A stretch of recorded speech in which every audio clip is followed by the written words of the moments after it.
Hello. Oopsies, sorry for the, oh no, I was 1 minute late. How dare I? I'm truly atrocious. I did want to make sure my mouth was, the reason I was mentioning in chat was like, I need to make sure my mouth didn't have, like, garbage left over from the food I was eating. Because, like, not that everyone can hear it, but me listening to myself, I can definitely hear the garbage in my mouth. But anyway, anyway, you know what? I forgot what I was going to start with this stream with. Not wishing. I was going to start this stream with saying it's been, and then I forgot. Oops. Anywho's, for anyone that hasn't heard that song, go listen to that song. Absolute banger. Anywho's, the song doesn't even make sense with by the way, the reason that the stream is titled that way, it's because we're 7 days and 5 hours away from Emilie's banner. So, yep. By the way, for like next week for Emilie, I will be having a stream. Not well, actually, no. I'll be having a stream. I was contemplating if I wanted to stream like right when she was coming out. She's a character I'm like looking at the past few characters. She's the character I've been the most interested in like testing different things with in quite a while. Like I'm, to be clear, I get interested in a lot of characters, right? But honestly, there's not like Arlecchino was. I was pretty confident in that. Like I knew how she was gonna work in a lot of ways. Also, the YouTube chat broke. I just noticed it wasn't refreshing at all. Thanks, YouTube.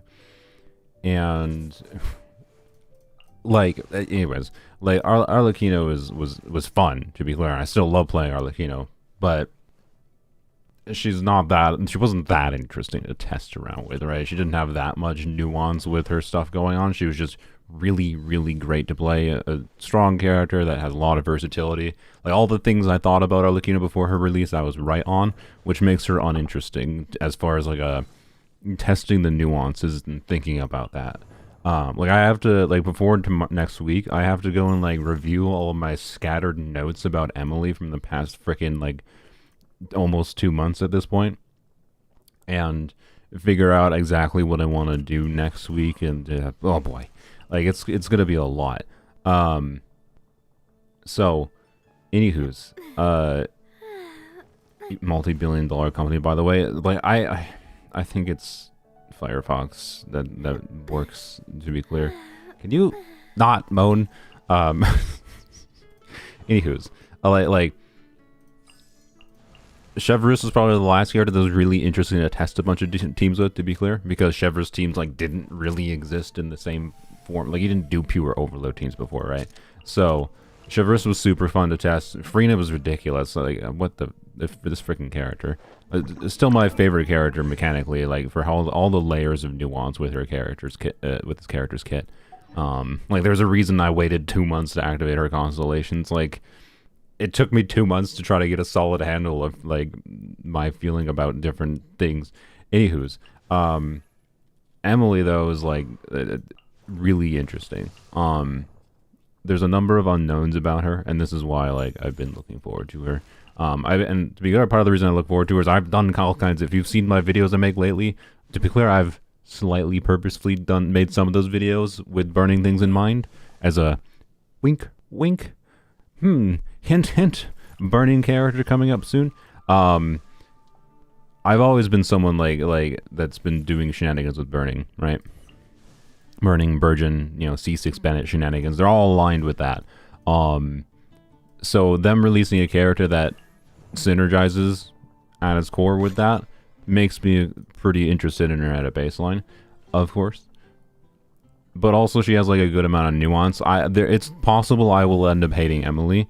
Notably, so Emilie, if we go, let's go, oh wait, we already have I was going to say, put a Pyro and Dendro unit in the team, but we already have that. Emilie is about a week away, hence the title of the stream. So if we go, let's do, we don't do dailies anymore in this game. I need to farm this for Kaching.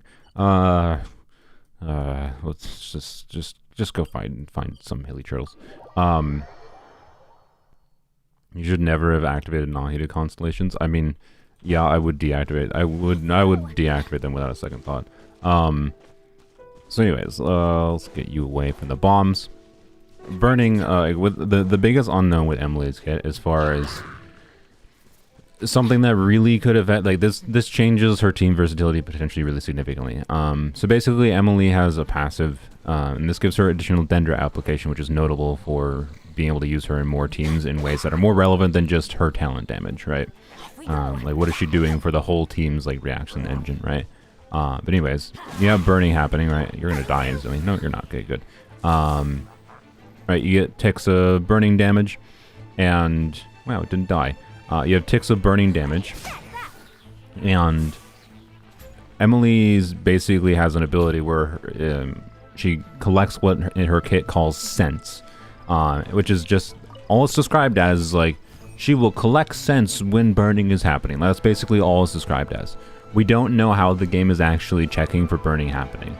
Like, we don't know if it's an interval check, like every 1 second the game checks if burning is happening. If burning is happening, like if an enemy is under the burning state, then, if an enemy is under the burning state, it will give you a scent, and when you get 4 scents, you get the passive trigger.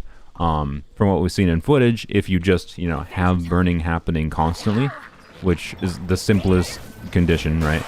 When you just have burning happening constantly, it will trigger her passive every 4 seconds, which implies like an average rate of, like, at best 1 cent every every second, right? Which means the game, but we don't know if the game is doing it doing a check for this happening in a way where, every second it does a check for it, and if on the specific second that it checks for it, if burning is not happening, you don't get a scent. That could be really bad, because with burning, right, you tend to have, the really good thing about burning isn't doing pure burning, right? The really good thing about burning is you can have burning happening and you can do something else with it, right? So in that case, I triggered an overload with it. You can use burning to trigger vapes, right? So the reason this is important is Emilie. This is the biggest unknown with Emilie's kit, wherein she will have the very easy, strong use case of just doing pure burning, and like she's basically a mono pyro unit that does green numbers instead. But if her passive works in a way that we can consistently trigger her passive, not by having to have burning happening constantly, but by just when we trigger burning itself, it counts that as a scent collection. And then we can use the burning aura to do something else. And Emilie can get her full damage output. She's a really compelling character then. If her passive works in a way that, like, it only, like, checks, if it checks at specific intervals, and if you don't have burning happening during that specific interval, it doesn't generate the scent, and therefore it can't, like, progress triggering her passive. It would mean that, like, the timing of her passive, when you're doing things like, having a hydro unit and electro unit along with your burning happening, then you're just going to wind up in a situation where, like, unless you get lucky and you happen to trigger burning itself, like, right when the game happened to do the timing check, like I really hope they didn't implement it that way, right? And I don't think they did, because I think it'd be a little bit unintuitive to do it that way. But they might have. It's an unknown. Emilie's a polearm. So what? Sorry. Yeah, just choked on my own spit. I think I drink water.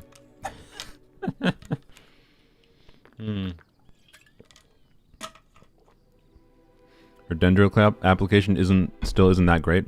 What? So the thing is, right?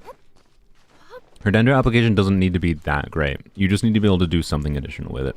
Like, to be clear, the thing I think I most dislike about how they have designed Emilie right now is she has special ICD in her skill. So ICD, by the way, for anyone who doesn't know, is basically like internal cooldown is what ICD stands for. It's just a cooldown for things.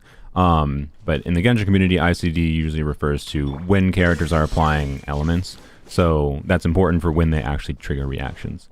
And so in Raiden's case, if we go and we have her E active, she does her coordinated attack with her E, right?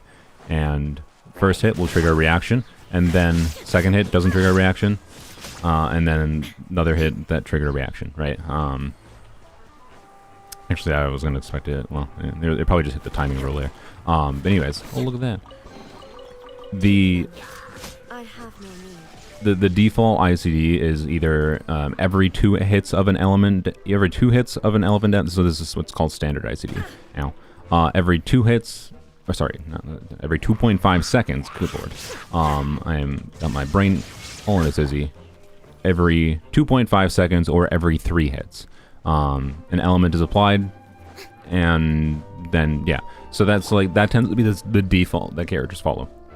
And then characters tend to have special ICD for any kinds of hits that like happen like in quick succession, basically, is where that tends to be the rule. So like when your character has, you know, infused normal attacks, you know, Pyro infusion in this case, that would mean every 2.5 seconds or every 3 hits of Pyro damage is actually applying Pyro with the normal attacks from Bennett's Pyro infusion, right? Charge attacks tend to always apply the element, but of course charge attacks have the stamina cost to them aspect. And Raiden is C1 technically, which, you know, wow, C1 Raiden does a lot, honestly.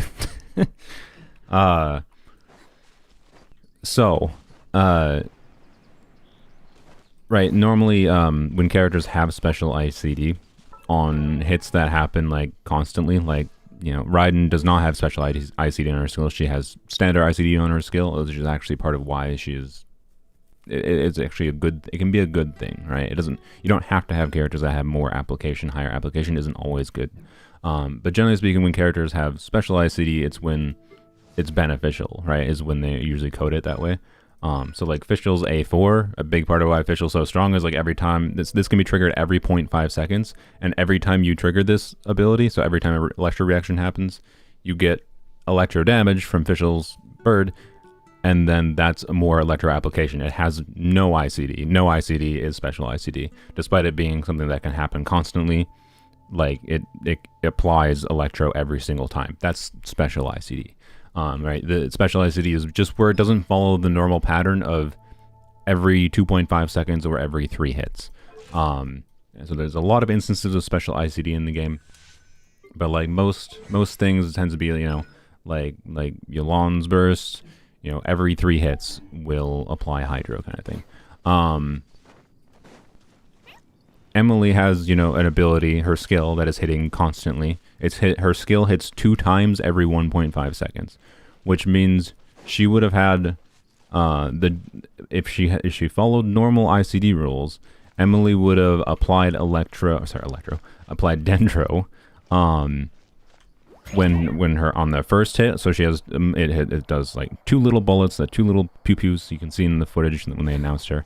You can see 2 little like pew pews that go out from her turret, and the first hit would apply Dendro, the second hit wouldn't, and then she pew pews again 1.5 seconds later. The first hit wouldn't apply Dendro because it hasn't been 2.5 seconds and hasn't been 3 hits, only been 2 hits, but then the second hit would. So it'd go, you know, first hit, so in a 1.5 second time frame, right, you'd have Dendro, no Dendro, those 2 hits happen basically simultaneously, and then you have no Dendro, 1.5 seconds passes for her skill cooldown, the trigger for the turret to fire, and then the 4th hit applies Dendro. That's how it would have worked with normal ICD. And then because the 4th hit was applied Dendro, it would mean the next 1.5 seconds, her skill would not apply Dendro, and it would be 3 seconds. So basically, by with standard ICD, she would have alternated between applying Dendro every 1.5 seconds or 3 seconds. It would have flip-flopped. 1.5 seconds to apply Dendro, 3 seconds to apply Dendro. Instead, they gave her special ICD to make it so she only applies Dendro every 3 seconds. Despite normally the standard timing rules would mean that she should flip-flop. She should flip-flop between shorter duration between applying Dendro, and that pisses me off because that makes her worse in non-pure burning contexts, right? It means they wanted her to be worse, and like they want you to, right? It's their typical design where they design a character to be used in kind of, generally speaking, one way, and they want to make it and to be clear, they do this so that they can have more freedom for designing future units, right? They don't want to make units too strong, so they design them restrict. Like, that's why they do it. Like, I get it. Get why they do it on a design level. It still annoys me because what I like is having freedom and flexibility to do different things. It's the number one thing that annoys me about her, is that they did that. And that is kind of what makes me a little bit worried about her passive, how it actually does scent collection, because if the way her scent collection works makes it really, really hard to actually trigger her passive in teams where you're, you know, bringing Hydro or Electro into the mix, then it's going to make her potentially a meaningfully worse unit in a lot of teams than I'm hoping. Like, it might make her just not viable in a lot of the teams I like using burning in, right? Like, what I like about the burning reaction is doing interesting things with it. So if they configure her in a way that she just does way less damage, even though I have burning happening, but it doesn't meet what they decided they wanted burning to be constantly happening for Emilie, that makes her such a worse character and so much more boring. So, anyways, but as far as, like, her Dendro application goes, it doesn't have to be insanely good. It just has to be doing something. Right?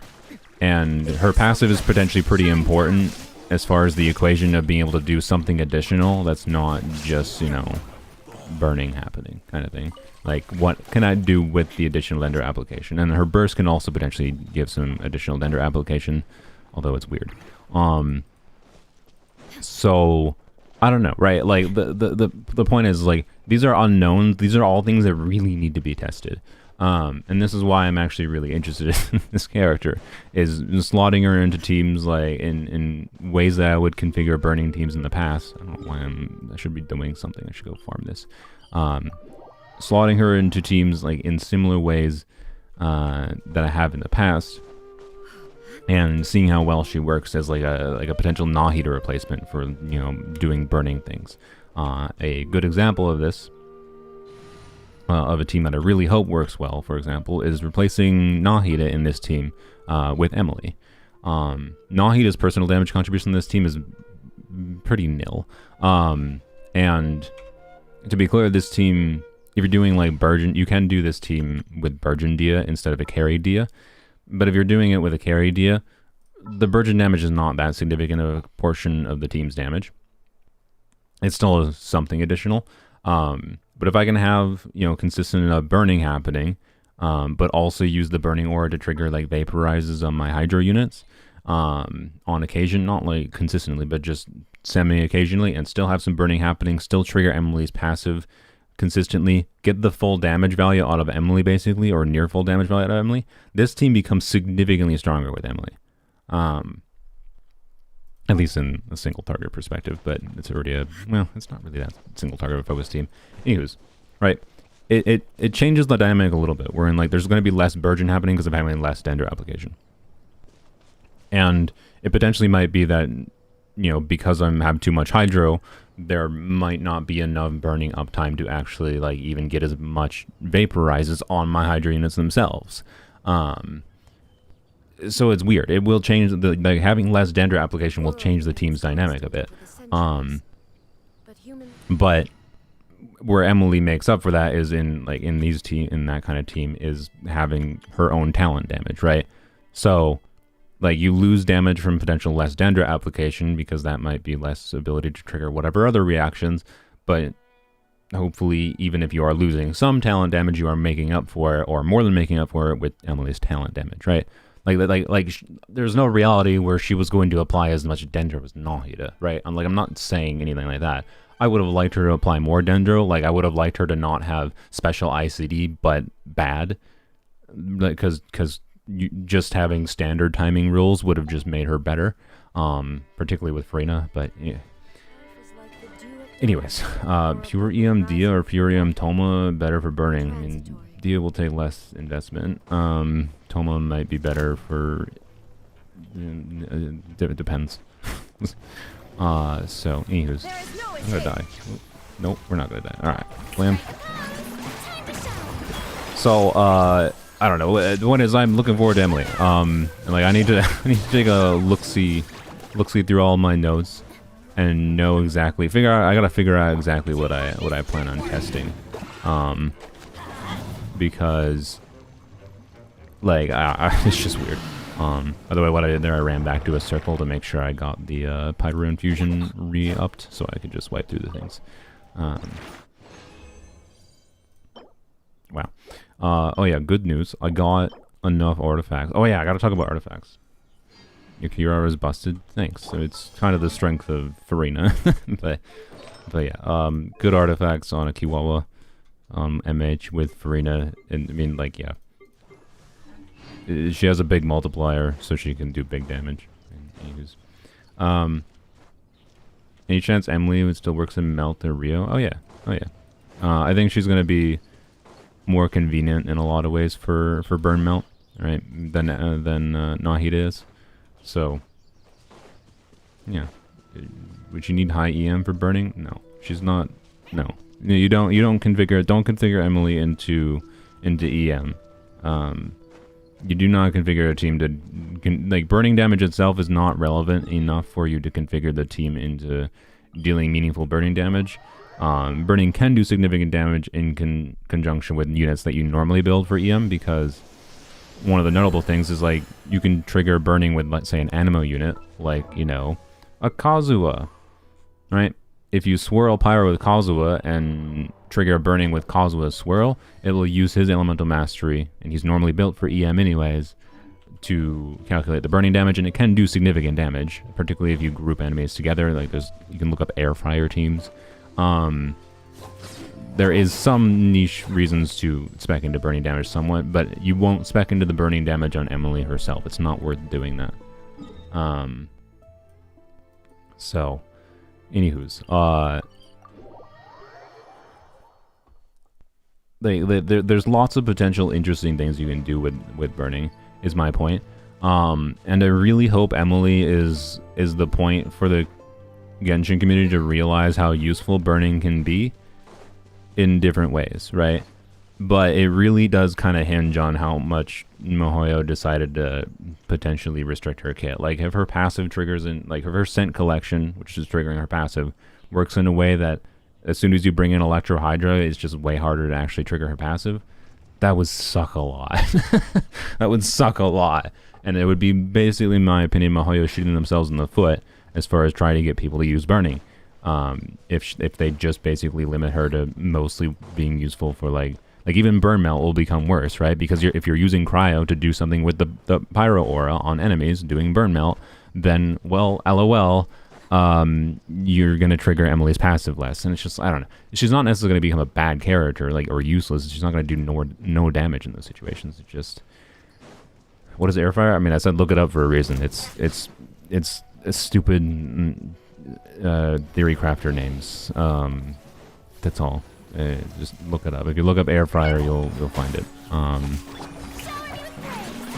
It's using animo and burning to do a bunch of damage in AoE. And yeah, it's usually a venti thing, but you can do air fryer with Kazuha too. It's just a little bit different. You know.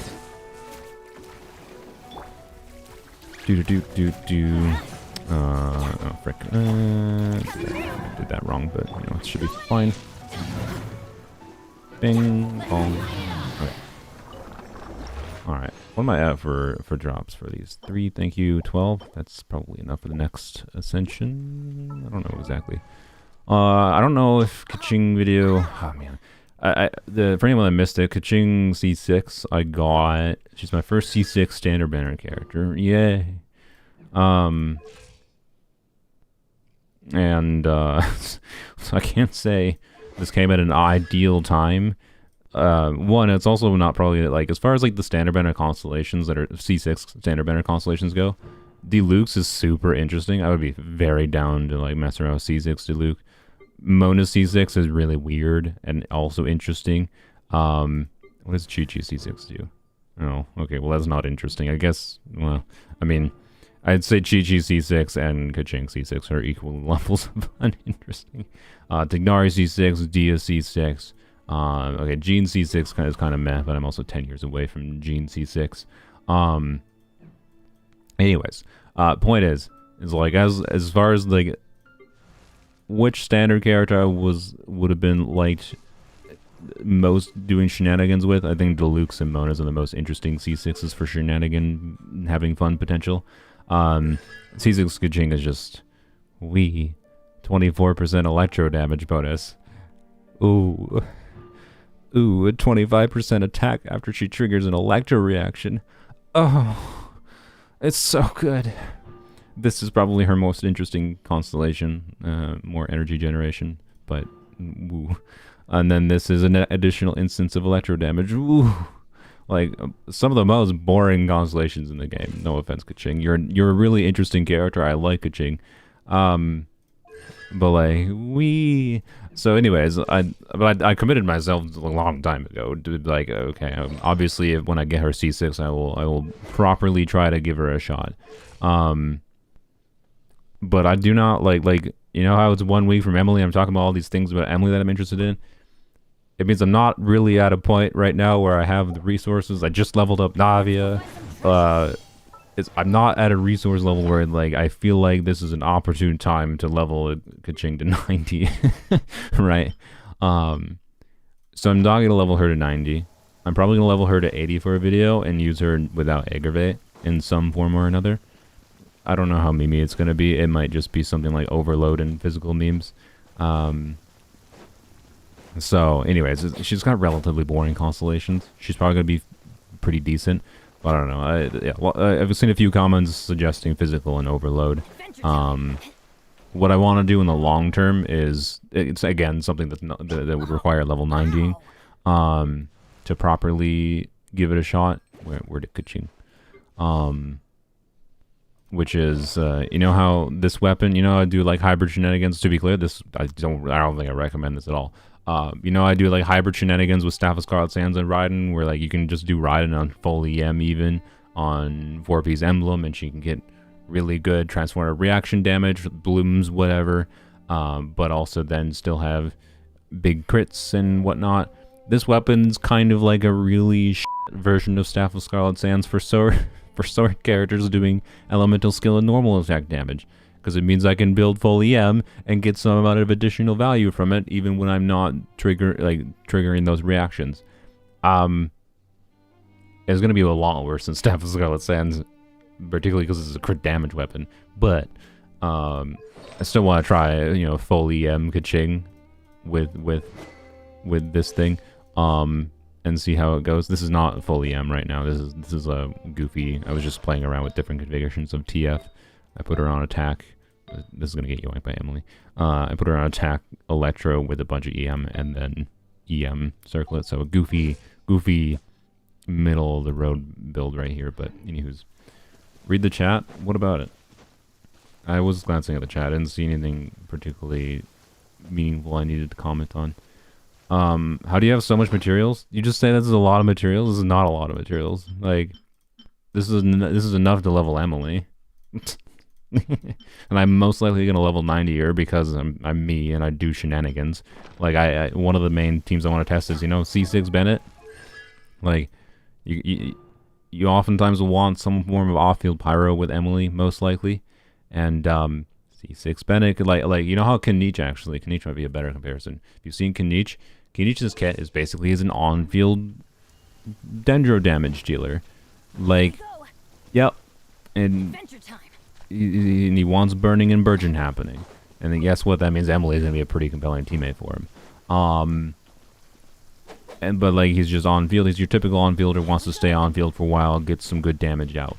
Right? He's pretty good for an on fielder. He's pretty well balanced. But also C6 Bennett can like give you off field pyro through an infusion for melee units.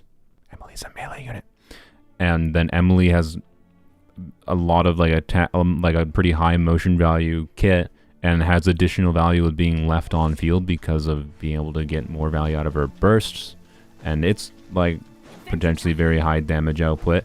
And like my point is, there's compelling reasons to on field Emilie with Bennett, and you can start to use Bennett's pyro application, her infusion on her normal attacks to, you know, have functionally some on-field pyro application, but it's off-field from your pyro unit. Like, you can use just Bennett and have off-field pyro application from him through the infusion.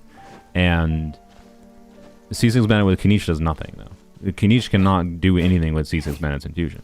I'm talking C6 Bennett with Emilie. Right now, I would 100... Okay, this is what I think. You know, again, this matters. This depends on the things I mentioned earlier with, like, how viable it is to pair other elements with you know, Emilie. But, like, my hope is that Emilie will have a lot more flexibility, including, you know, options to on-field her, versus Kanish is just, like, you know, he does normal restrictive on-fielder things and has little flexibility. So, I don't know. I would much rather right now, as far as burning and Burgeon incentivized units goes, as long as Mihoyo didn't hamper Emilie's kit with specific decisions on how her passive functions and scent collection and whatever, I would rather on-field Emilie than Kanish. So, anywho's, Kanish's gimmick looks good with his movement gimmick, right? I think he'll be a fun character, but he's any on-fielder where, you know, he's only as useful and interesting to you as long as you want to play specifically him, and his teams are pretty restrictive. So, anywho's, could YouTube, like, actually just frickin' function? What? There's no refresh option. There it is. Okay, why the frick was the refresh button not coming up? C6 Benny is still bad for Ayaka. Nah, I've seen some really good burn melt shenanigans with Ayaka. With C6 Bennett, I don't think it's actually that bad for Ayaka, especially because, like, it doesn't affect normal Ayaka teams, because normal Ayaka teams don't use Bennett. So, anyways, well, can each need Emilie? Not necessarily. But I can tell you it's not a quinky dink that they're releasing Emilie right before 2 units in 5.0. You know, so am I planning to pull for anyone from 5.0? Maybe. Probably at least one of them. I'm most interested in making a video about Kachina. They're doing DPS Kachina, so I will probably pull on whoever's banner she's on. Raiden's rumored to rerun, and Chevreuse will probably be on her banner, and I would like to get C6 Chevreuse. So, you know, which, by the way, people overrate this constellation a little bit for the damage bonus, quite frankly. The damage bonus can be really strong, but it's situational. It takes time to build up the damage bonus stacks. It's only to your on-feeler. And on top of that, like the reason, actually not really on top of that, it's just like the damage bonus is what people focus on. But, like, think about Chevreuse with Raiden for a second. If it takes time to build up the stacks, and normally you do something like do your other character switch to Raiden and immediately ult on her, if you're immediately ulting on her, you're not getting damage bonus stacks, right? On her big hit. So, you know, you get the point. Like, C6 does nothing for Raiden, right? It depends on the character. It's a good constellation, but I actually, having used this constellation for quite a while on Poems Only, in my opinion, the actual most valuable thing about it is the team-wide heal, because some Chevreuse teams have a problem in that you don't have enough defensive utility. Like, just her on a healing build, like, you know, having high HP on a healing build is not usually enough healing that's, like, comfortable, I'd say. To like this Chevreuse build on my main account here, with just her, you know, level 11 talent, non-healing bonus build, it's just full HP build, so it's not maximized healing or anything. Heals, like, I think 2,500 HP every few seconds, versus a full healing build with C6 on my Poem Only account with the Song of Days Past artifact set, which, as far as I can tell, is basically they meant Song of Days Past for Chevreuse. Do I even have any pieces on it? Yeah, I do. This set on Chevreuse can, like, I have her healing 4,500 HP every skill tick, and then her Constellation 6 proc for the team-wide heal heals the whole team for. Well, I mean, we can extrapolate. What is the scaling? It's 5. Yeah, that's what I thought. Okay, about for 9,000 HP, if I recall correctly, on my Poem Money account. 9,000 HP to the team. You know, every rotation, you can do it more than potentially shorter rotations with the 15-second cooldown. But anywho's, the team-wide heal, right, really helps with Chevreuse' defensive utility and flexibility, and like less need to like slot in Bennett for a healer or whatever else, or a shielder in some configurations Chevreuse teams. I think it's actually the most valuable thing about it. It's universally just useful, and also makes the artifact set, the Song of Days Past artifact set, buff more for her. So yeah, anywho's. C6 Ben is really amazing overall. I just happened to run into them when I'm using Ayaka in co-op. Nice. Well, that's where you just embrace it and put Ayaka on a melt build. So, have you tried using Dia Raiden with Chevy? Yes. It is fine. It's not great. Is Chevreuse better than Bennett with Furina? What do you mean? Like Chevreuse with Furina? What do you mean? No.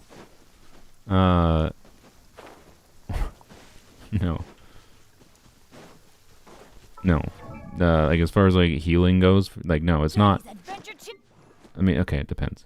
Again, on a healing build, right? 10% HP healing.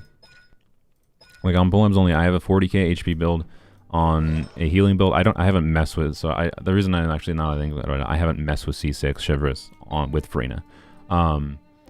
But the problem is it's a delayed team-wide heal, right? And ideally you want team-wide healing with Furina that is not delayed. But there is potential ways you could purposely line up this team-wide heal with a full healing focus build in a way that actually does make it compelling for Furina. Especially in conjunction with the fact that this damage percent bonus does work. Without having to do full overload team. Like that's one of the potential main values of the damage bonus, is you don't have to do overload for her to start buffing in some way. So like, I don't know. That's actually a good thing to bring up. I will, when I get C6 Chevreuse, I will try to do that. But anyways, what was I talking about? Oh yeah. So Chevreuse, I think she's probably gonna get reran with Raiden, presumably, is my guess. In 5.0, I'd be surprised if she didn't. And I will probably wish on whatever banner she's on. And then I will probably wish on whatever banner Kaching is on. Mualani is interesting to me, but she's been reworked. Like, she hasn't gotten like hardcore nerfed in a way that's like, I think she's a bad character. I think Mualani's still a good character. She's just in like a perfectly fine, fairly balanced state is my current impression of her kit. Anyone doom posting her is just being stupid. The community's still gonna like her because she's gonna be able to get some really nonsensical numbers pretty easily. Like as far as like screenshot damage goes, it doesn't mean overall DPS is like as good as other characters, whatever. It's not the point. The point is like a lot of people will really like Mualani. She's a bit less interesting to me since she got reworked. I preferred like the more clunky version of her kit. Remember your, thank you for the $2 $2. What are Emilie's mats? Go to amber.top and check out Emilie's page. I should actually double check mine, but I think I have everything. Just remember, you're saying I closed my co-op? Like, yeah. I think Gerato, no offense, I think you might be the reason the co-op is closed. Like, I just don't want it popping up constantly when I'm not doing co-op things. So, anywho. But appreciate the donation. But yeah, like I'm not gonna recommend Chevreuse with Furina. I need to go teleport away. I don't recommend Chevreuse with Furina. But now that I'm thinking about it, it could have potential value. It's just gonna be weird. I don't think it's gonna be better than Bennett and Furina together. Like Bennett and Furina is probably easier to make work than Chevreuse and Furina as far as the healing aspect goes for getting damage bonus. Why would you run a Hydro and a Pyro Electro team? What? You talking about this team? Go watch the Kirara video. What? Can you climb? So, anywho's, or if you're talking about, yeah, running hydro, like, what do you mean? Like, if you're putting Furina with Chevreuse together is not putting Furina in a Chevreuse team. Chevreuse, you cannot do Chevreuse teams in the traditional overload Chevreuse team sense without doing full electro. Like, putting a hydro unit completely breaks the main Chevreuse thing. We were talking about Chevreuse C6. Chevreuse C6 does not require the team to be configured around Pyro and Electro, right? You don't have to have Pyro and an Electro character for her C6. That's why. So that's probably where that you were confused about that. Yeah, we were not talking about putting Furina in an overload team. Obviously, normal overload Chevreuse things, the passive for her does not work. Oh, god dang it! I should have done a schmack with Bennett instead. Yeah.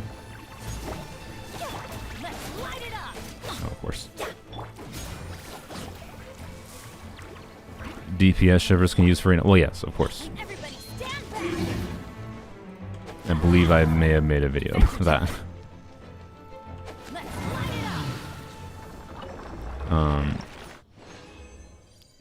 Do I think they'll have a vape support in Outland? What do you mean by? Do you mean a forward vape support? Because there's a very big difference. As I said it before, I'll probably talk about this more in the future, but quite frankly, I think the way the current artifact set is designed, that's obviously the Archon, or not just necessarily the Archons, but probably is intended to be usable on the Archon, and I highly doubt they're going to make it clunky on the Archon. So I think the artifact set is an indication that the Pyro Archon is not going to be the vape enabler, forward vape enabler like people think. So,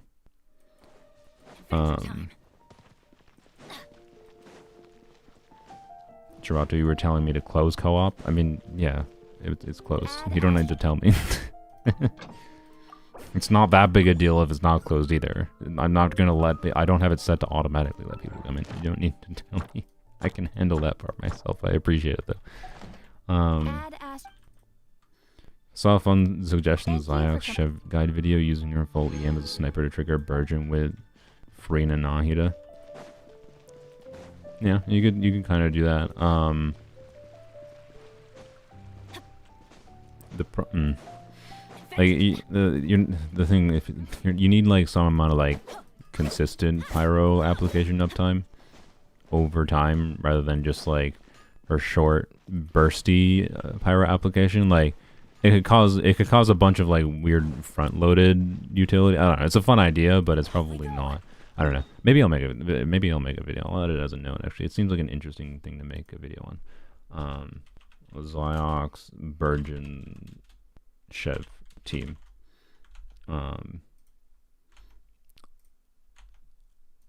I suspect it will not be super consistent at damage output. It would be like weird front-loaded Burgeon damage kind of thing. So, what kind of character do you think the Pyro Archon's going to be? I think she's going to be Pyro Raiden. But probably less carry focus, like less on-field carry and more just off-field damage, to be clear. She's going to be Pyro Raiden as far as the important thing about Pyro Raiden's kit is her E. Sorry. Unless you start doing... unless you're using, Raiden in, a traditional build, in which case she is a very meh carry, pre-C2, on her traditional build, and if you're using her for, what she's actually strong and is uniquely the best about her, it's her E, and that they can do exactly the same thing with the Pyro Archon, a high-frequency hitting, permanent uptime, good AoE, pyro hit, normal attack, like she's gonna be like the best Burgeon unit kind of thing. And then she would also, keep up burning for Kanich and whatever. But she's gonna do low application, because if she does high application, that means the artifact set would be too clunky on her, and I don't think they're gonna do that. But we know the Pyro Traveler is not gonna be in the so this is my crackpot hopium, because I still do think we need more options for off-field pyro application. So my hopium, right, because I don't think the Pyro Archon's gonna... I'm pretty solid on this guess right now. I don't think it makes sense with how they design the current things that they have in Natlan. I don't think it makes sense for her to apply a lot of Pyro, but she will probably be like an attack percent buffer that does some off-field damage of her own and like just high scaling damage, and then has low application but high frequency hits, such that she can, you know, be useful for triggering a lot of Pyro reactions herself, which means she's good with the artifact set. So, but if MiHoYo still wants to release a character that can enable us to do things like, you know, vaping on Hydro units, and they're conveniently releasing a forward vape focus Hydro damage dealer in version 5.0, and you know, people don't want to just have to use the miserable mess that is solo Pyro Xiangling. There's other options to be clear. There's also burn, right? Which is like, Emilie, weird. But like, those are 2-unit combo things, basically. Pyro Traveler. And they're saving Pyro Traveler. Presumably for story reasons. And if they're saving them for story reasons, they sure as f*** actually better make Pyro Traveler useful in some way. So that's my hopium, is that we're gonna get a Pyro applier to enable things like forward vape, to enable things like be a better compelling option for, like, you know, a single unit that can be better for, you know, melt that doesn't require 2-unit combos. And I think that character is going to be Pyro Traveler. I think Pyro Traveler is going to be the off-field Pyro applier, and then the Archon is going to be an attack percent buffer and a damage dealer. That's my theory. So, anyways, I don't think they're going to save Pyro Traveler and then made the Pyro Traveler's kit garbage. Leakers say that Dia got nerfed because kit was given to Malvalik. Because so it might be like that. Maybe, I don't know. It's not copium. It is, like, if you, like, to be clear, it might be copium that Traveler has that kit. Like, the Pyro Archon, I think, is going to be that way. I think it's just relatively, I don't know, it just doesn't make sense to me that they would make the Pyro Archon high application with how the artifact set is designed. But, right, I can see why they would be scared to make the Pyro Archon be like an attack percent. Like, what I want in the game as far as like options is we need more options that aren't Bennett for like attack percent buffing. Bennett doesn't do attack percent buff. He does a flat attack buff. But I think we want attack percent team-wide buffers, right? That is a void in the game right now. So team-wide attack percent buffer is what I think the Archon can do, and that will make her a useful, compelling support, but then she'll do her damage of her own and be useful in some other ways, like by having Raiden's E, but Pyro edition. But we still need more options for Pyro application in the game. And the easiest way for them to do that is Pyro Traveler. That'd be a win-win scenario in my book. Instead of the, like, my ideal thing that I said in the past was that, you know, the Pyro Archon was both of these things merged into one, wherein she would do Pyro application and buffing, and like I can get why they wouldn't want to make a unit that strong. So, anywho's, and if they're saving Pyro Traveler from story reasons, you know what? I don't know. Screw me for having any kind of hope for them to do that, I guess. But I'd be surprised if they built up anticipation for Traveler and then gave them a useless kit again. That's my current feeling, right? Anyways, this is not what I meant to talk about this stream. As far as Emilie goes, I'm really excited about her next week. I would look forward to messing around with her. By the way, like I mentioned, one of the main things that, like, you know how I had like 20,000 Prima Gems before some butthole ate like them all. I still can't believe I had to spend $100 for this fucking screw you. Like, actually screw you. Like, it took 30,000 Prima Gems to get 4, like, what? Like, doing that, I want to acknowledge this, means I might not be able to get Emilie's weapon on my account. Like, I was considering like using my save Prima Gems, the non-paid Prima Gems that I spent on freaking Kave.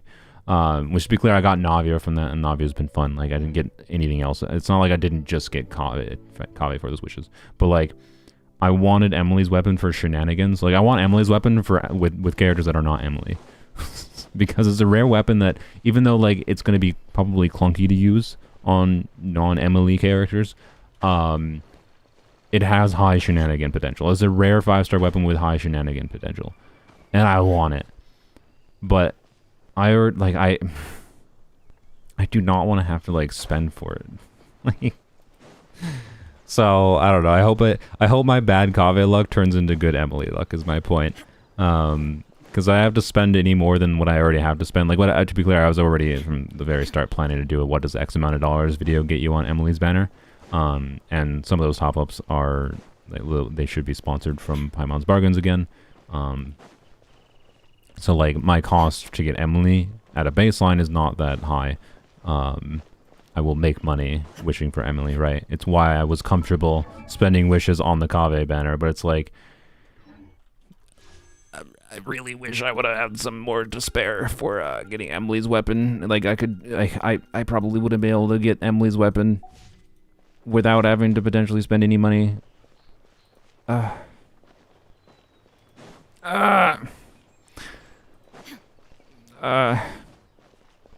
Pain. Okay, but surely, surely, you know, after winning 3 50-50s in this stupid Kaveh banner video, I'll win another 50-50 for Emilie, and then I'll win the 50 or the 37.5% chance on Emilie's weapon. Right.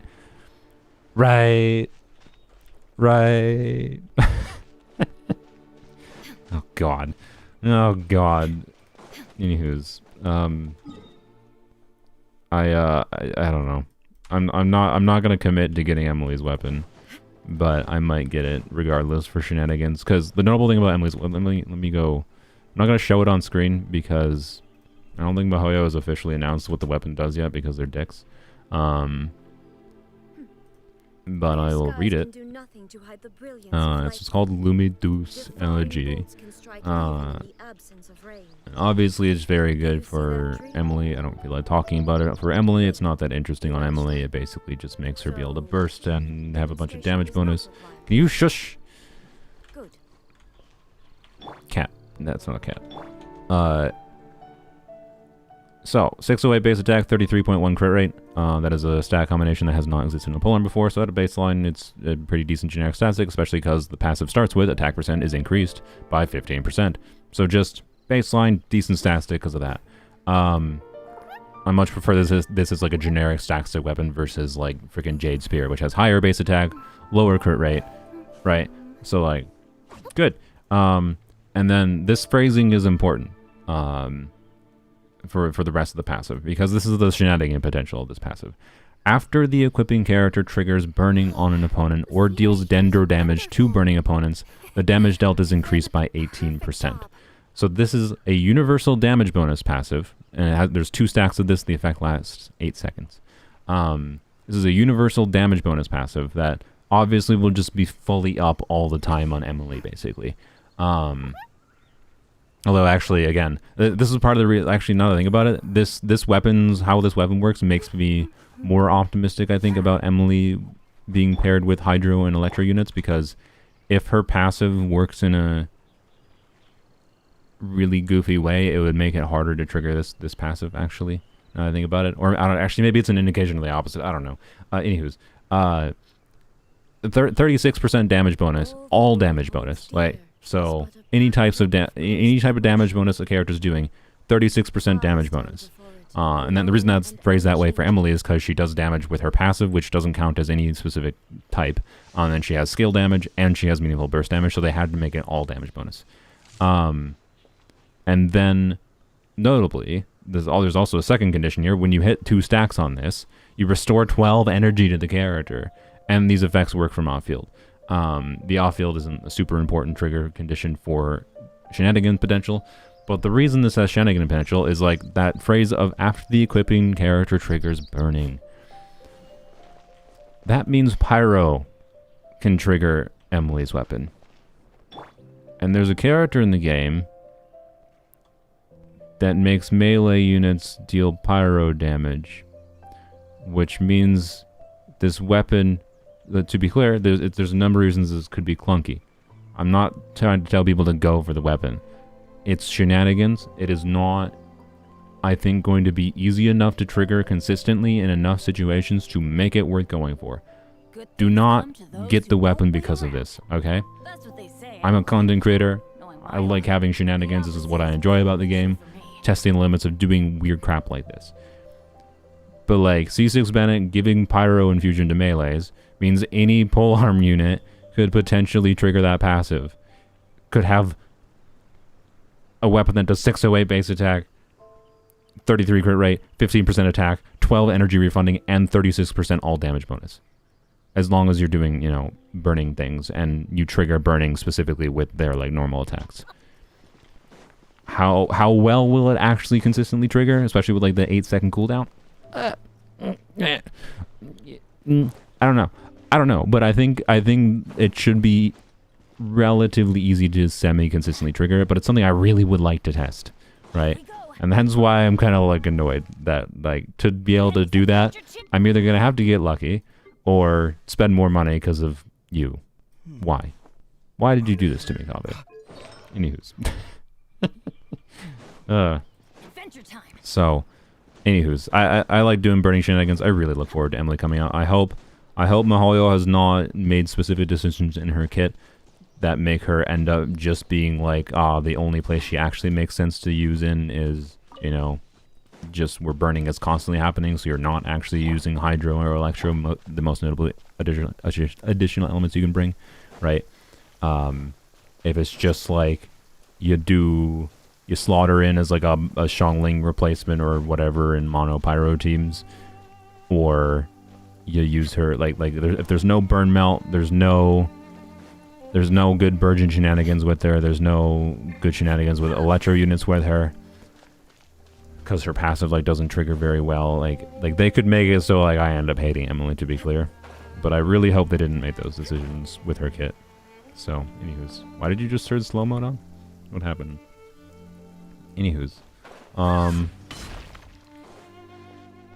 Emilie is only there to give Xiangling a new polearm. I think Xiangling might actually apply too much pyro to use the polearm, like to trigger the passive fully. But it's weird. So, anywho's,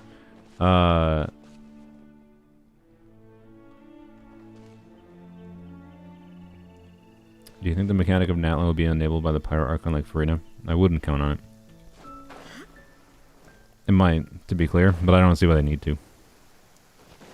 I don't think it would be that much benefit. They might do something like, you know, when the Pyro Archon uses their burst, the characters on your team all are considered being under Night Spirit state, right? You might have a line like that, and that would enable you to use the new artifacts on other characters.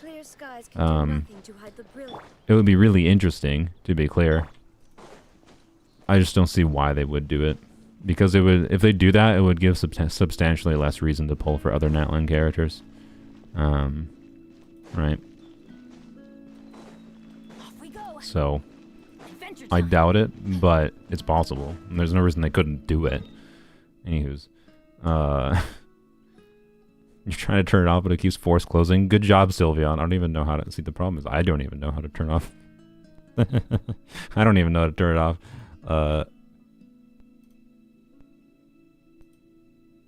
Oh, that I don't think was what I wanted. That's just a community dashboard. That's not what I needed. Well,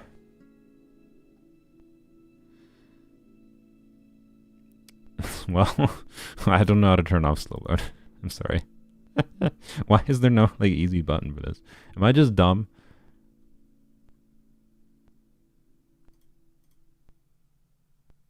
Why do I see no easy button for this? What is happening?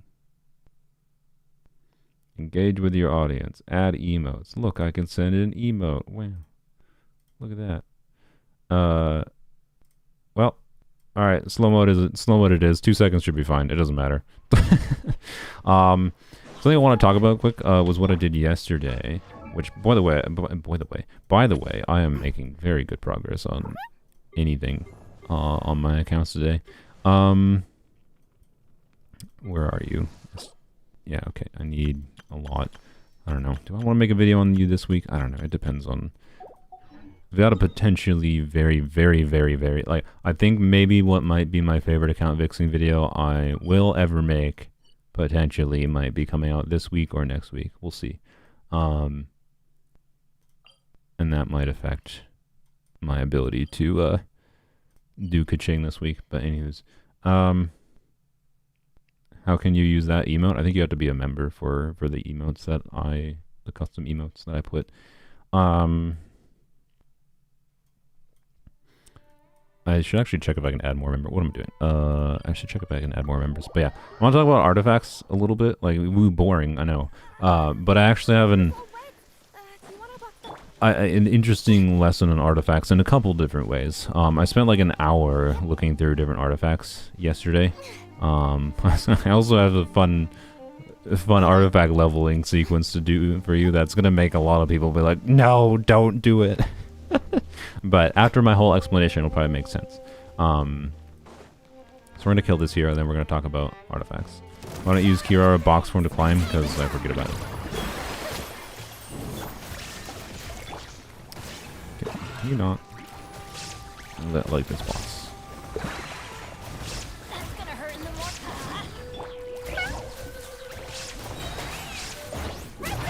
Okay. Doopa-doopa-doo. This.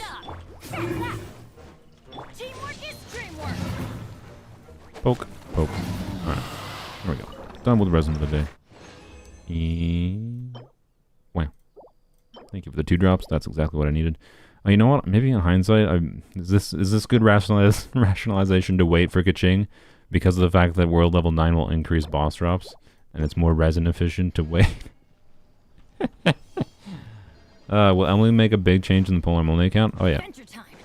Emilie, I think, will be a very, very, very strong character, but more in the normal ways. Like I am less the same things that I talked about with Emilie earlier might affect Emilie's viability with Sino in particular, and that's one of the if she works as well as I'm hoping she will work, when, you know, bringing other elements into the mix, like not having burning constantly happening, but actually using the burning to do something else, which is what's interesting about burning.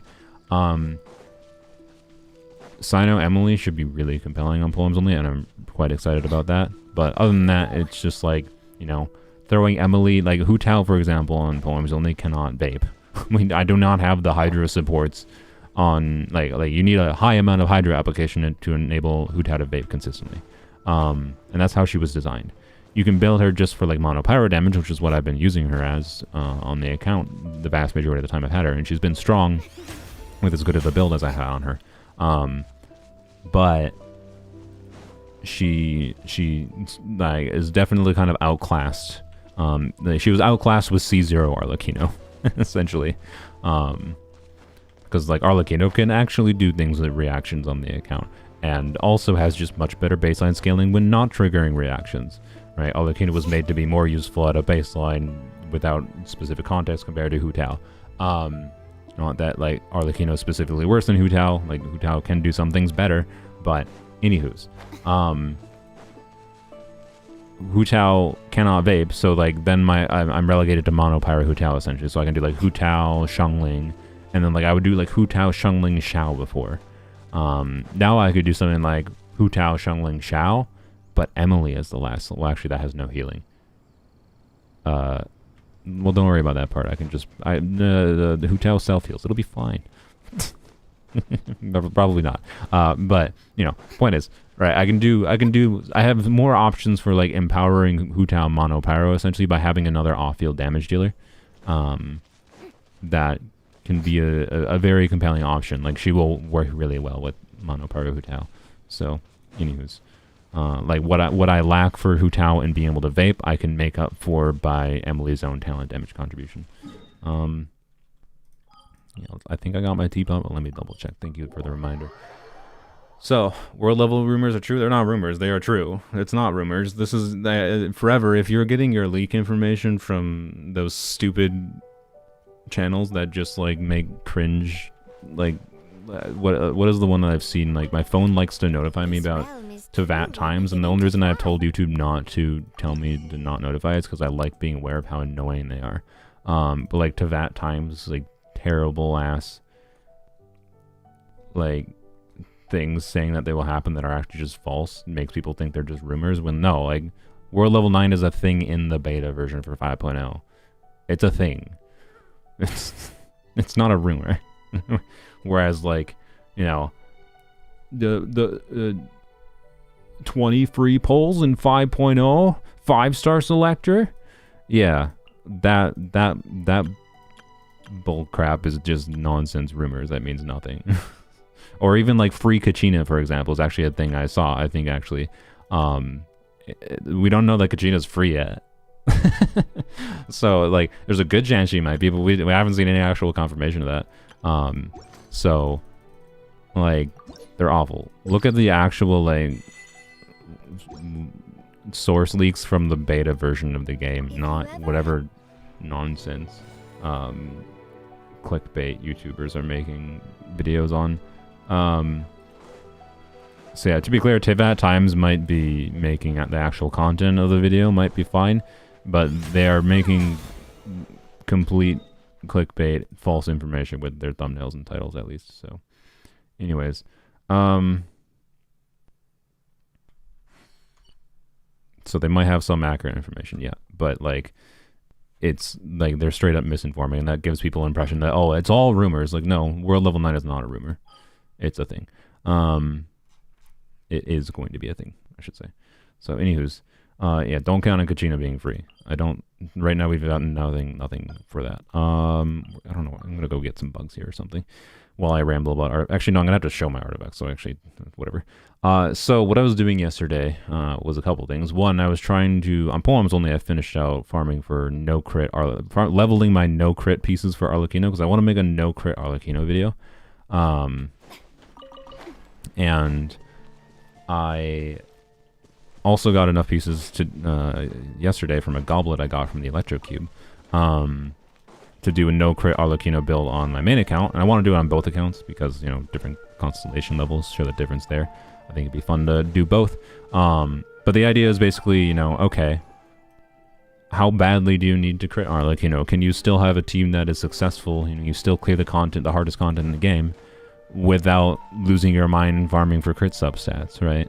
And I think the answer is yes, but we'll see. I haven't done it yet. Anyways, I was doing that, so I'm going to be talking about some stuff related to that. And then on this account, in conjunction with that, I actually also got, I went and farmed, I think, 1 or 2 runs in Deepwood yesterday, because I wanted to be building up some artifact XP.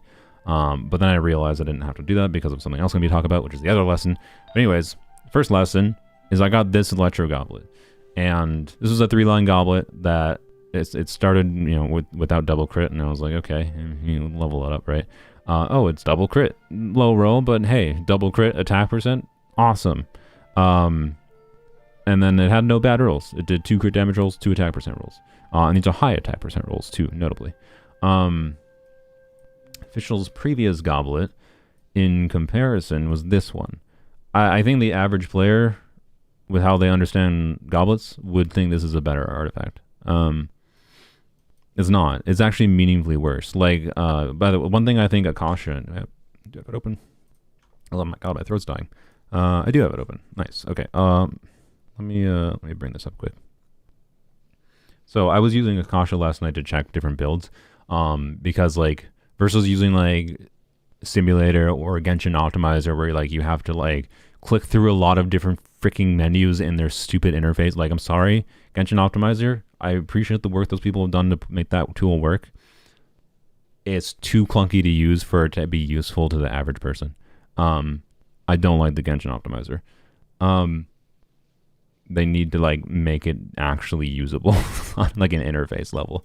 But anyways, Akasha is useful for actually comparing artifacts in a generalized sense for common teams, assuming that a character has a leaderboard, because there's just preset like calculations that it does for like specific team contexts that will give you a ranking based on your artifacts.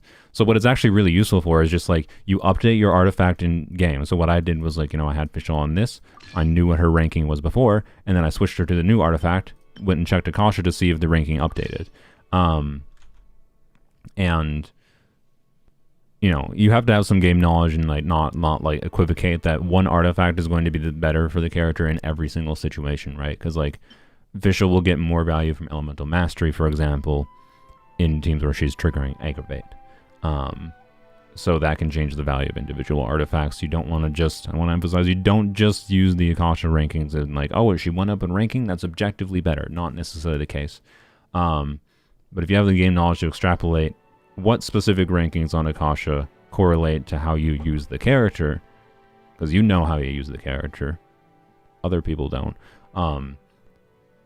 it can be really useful for a quick way to compare different builds and artifacts. So anyways, right, so this artifact has lower roll value, the same total number of crit rolls, but lower roll value, lower enough that like this is a 30 CV artifact, right? Barely, but it's a 30 CV. So CV is, you know, add the crit damage to 2 times the crit rate. So it's 7.8 plus 22.5. So it's like a 30.2 or 30.3, whatever. And then has an additional attack percent roll. This is a properly really good Electro Goblet. Yeah, not every character has leaderboards. I think I mentioned that before. This is why I wish Akasha would add like more leaderboards too. Because like they are honestly the most useful quick tool for artifact comparison, because you just do a change in game and then you wait a minute, like while you're like doing whatever else in game, go refresh Akasha, and then it'll like show an updated ranking there. No faffing about with shitty interfaces. So anyways, this is a good goblet. I had it on Fischl for a long time. And for raw Oz damage, this is just calculating raw Oz damage, not like with aggravate, context, whatever. So this is like most relevant, particularly for like, say, electro charge. Like I use Fischl a lot for electro charge, like so Fischl with Hydra units. I do a lot of use of my Fischl used in a lot of ways without using Dendra, because Fischl is useful basically anytime you're doing any kind of electro reaction stuff. Anyways, this new goblet took her from, I think, top 4% to top 2%, right? That's a pretty big change. As far as like when you're talking the upper rankings of Akasha goes, for this being a 1 goblet difference, right? Taking Fischl from being a, right? So this is the overall build. Taking her from being a top 4% to top 2% is a pretty significant difference. It's not easy to get that high up in rankings. As far as like artifact quality goes, when it comes to a character that's used a lot, and an artifact set that is farmed a lot, right? Like the more an artifact set is farmed by the majority of the player base, the like higher the competition threshold is to get to like the upper rankings of Akasha. And so like a 2% difference is actually pretty significant as far as a damage upgrade goes.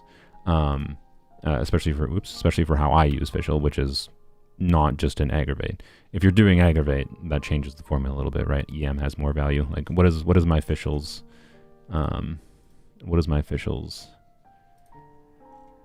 leaderboard position in aggravate?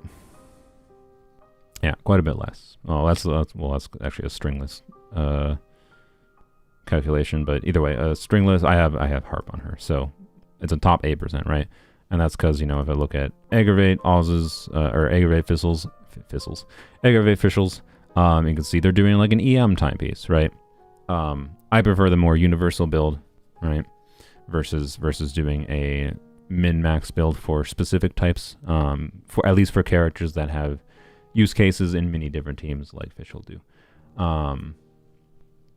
So that's the first simple lesson that I wanted to relate to people, is like, don't undervalue other stats that aren't crit, right? Because this is quite a bit better than this, right? And the second thing it triggered, this was a cascade of like, that was a pretty simple thing, right? Where like when I got this, I was like, okay, I would have preferred it rolled more into crit. That would have made it slightly better. But this was still an upgrade, and that's cool. And then I was like, okay, I've had this goblet forever. It's still, I think, technically my highest CV, or maybe like tied for my highest crit value electro goblet. So like, by all means, it probably makes sense to keep this goblet, right? Except for I was like, okay, do I actually need to keep this? Because I have no need for it right now. well, how does it compare to my other goblets, my other electro goblets? And because I've gotten actually like a weirdly high number of electro goblets that I've leveled for different reasons lately. I leveled this up a little while ago because it's a Marche Hunter's Goblet. An onset Marche Goblet means this is a lot stronger, especially in conjunction with the fact that Marche gives a lot more crit rate, which means you have less need for crit rate in some stats. This is a very good MH Goblet. And can be very, very useful if it's onset. And I just don't need it right now because I'm not using any electro character on the set actively. And this obviously was an upgrade for my official. I just got that one. This is an onset emblem goblet, obviously on beta right now, so that gives it value for an onset goblet. This is my Yai's onset goblet that she's been using for quite a long time, semi-consistently. Like, she has used this goblet in the past, but this is better. And this is, again, another lesson of, like, higher stat value means this is better. And then I have these two Thundering Fury Electro Goblets, which are both onset goblets, one with weird higher stat value and EM, so it's just like a goofy goblet. I'll never throw this away because I love this goblet. It's just goofy in all the different stats it gives. And then this one is basically the same crit value as this, except for it doesn't have attack percent. It's a little bit more crit rate, less crit damage, obviously. Well, a lot more crit rate, less crit damage. And is onset for some characters, right? So, like, I actually can't really foresee a circumstance where I really need this goblet anymore. Even though it's my highest CV goblet, funnily enough. It just doesn't have enough stat value compared to my other options I have. And, like, I think I'm relatively safe to throw it away. I'm not going to prioritize throwing this piece away unless I really need the XP, to be clear. But my lesson here, and I'm not done with this lesson, because I actually spent over an hour going through my different artifacts. I combed through my different artifacts because I have a slight problem wherein, like, I want to level up, you know, the no crit Arlecchino pieces I talked about earlier. I need artifact XP to level up these no crit pieces. And right now I keep on leveling up different characters that I, like, for videos and whatever, that I just, like, I'm not having that much time to farm artifacts to, like, build up artifact XP. And so I combed through my artifacts, and I unlocked a couple of artifacts that I intend to throw away because I couldn't envision a scenario where I'm very likely to need them, despite them being good artifacts. And the thing I wanted to emphasize with this is, like, any individual artifact's value to your account isn't like, oh my god, it has high crit value, it's amazing, or even it has high stat value, it's amazing. It's evaluated based on the use it might have to you. And this is a piece where, like, it still very much can be useful, such that I'm definitely not going to prioritize throwing it away. But it's unlocked as, like, a pseudo priority, maybe if I really need the XP. But it's, like, actually last in the list of five artifacts that I unlocked. And right, like, evaluate artifacts compared to what you currently have. That's the core lesson. But for more examples of this, let's go look at my other pieces. Also, and like to like illustrate my artifact XP issue on this account. If you're properly keeping artifacts that could have potential use cases, this is a problem you will also have.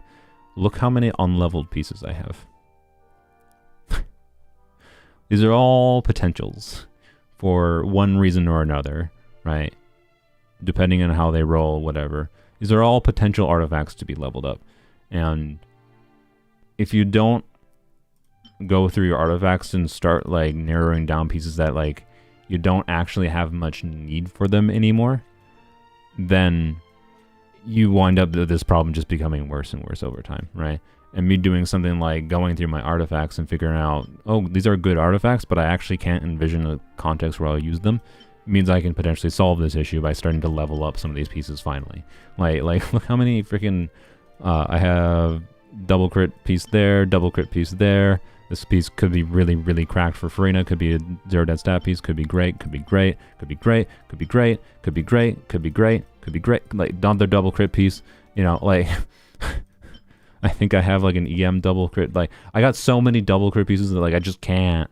Like, yeah, it reminds you of my brother's account video. Yeah, because, like, I've just had this, like, as I've been leveling up more characters or videos, I've had it's even worse in this issue, right? Where I've had less resin I've spent on artifacts, which means less ability to level up artifacts, blah, blah, blah. I gotta pile up at you. So, like, you gotta be able to judge artifacts based on what you currently have. So, let's look at the other artifacts I unlocked to finish this spiel. So, I unlocked 4 other different artifacts. So one of them with this one, and like I said, this one is actually like has the because it's a goblet, and it still has a good amount of valuable stats on a goblet, and like, but it has no value as an onset goblet basically. So it still has some value, but compared to my other electric goblets, it's like the least likely goblet I will use on electric characters. But I like electric characters enough, and it's a goblet, so it's likely to be potentially useful in a way that it might matter to keep it. The second most likely one I will not throw away is actually this circlet. The main reason I unlocked it is because I was looking at like my Gilded Dreams pieces, and I have this Gilded Dreams circlet, right? This Gilded Dreams circlet compared to this Gilded Dreams circlet, if you over prioritize crit, you might think this circlet is better. It's not. The main context is like, this is never going to be an off piece for my characters. And Gilded Dreams is in this really weird middle ground of like, you have to have really good Gilded Dreams for Gilded Dreams 4-piece to start beating out 2-piece combos on characters. And like, I actually switched my Yai back from Gilded Dreams. Like, I thought the Gilded Dreams build I had was finally better than my 2-piece combos, but it's not. I actually have 2-piece combos that are still significantly better than my Gilded Dreams, despite me recently getting artifacts like this, and having this artifact, and having this artifact for my Yai. Like, really good artifacts for my Yai on Gilded Dreams, but it's still not good enough to beat 4-piece combos. or sorry, 2-piece combos. And like, on Gilded Dreams, right? One less crit damage roll on a crit rate circlet, and 3 EM rolls. It's the EM set. The character, any character you're putting on Gilded Dreams probably wants EM, right? So like, as an onset circlet, this is just meaningfully better than this circlet.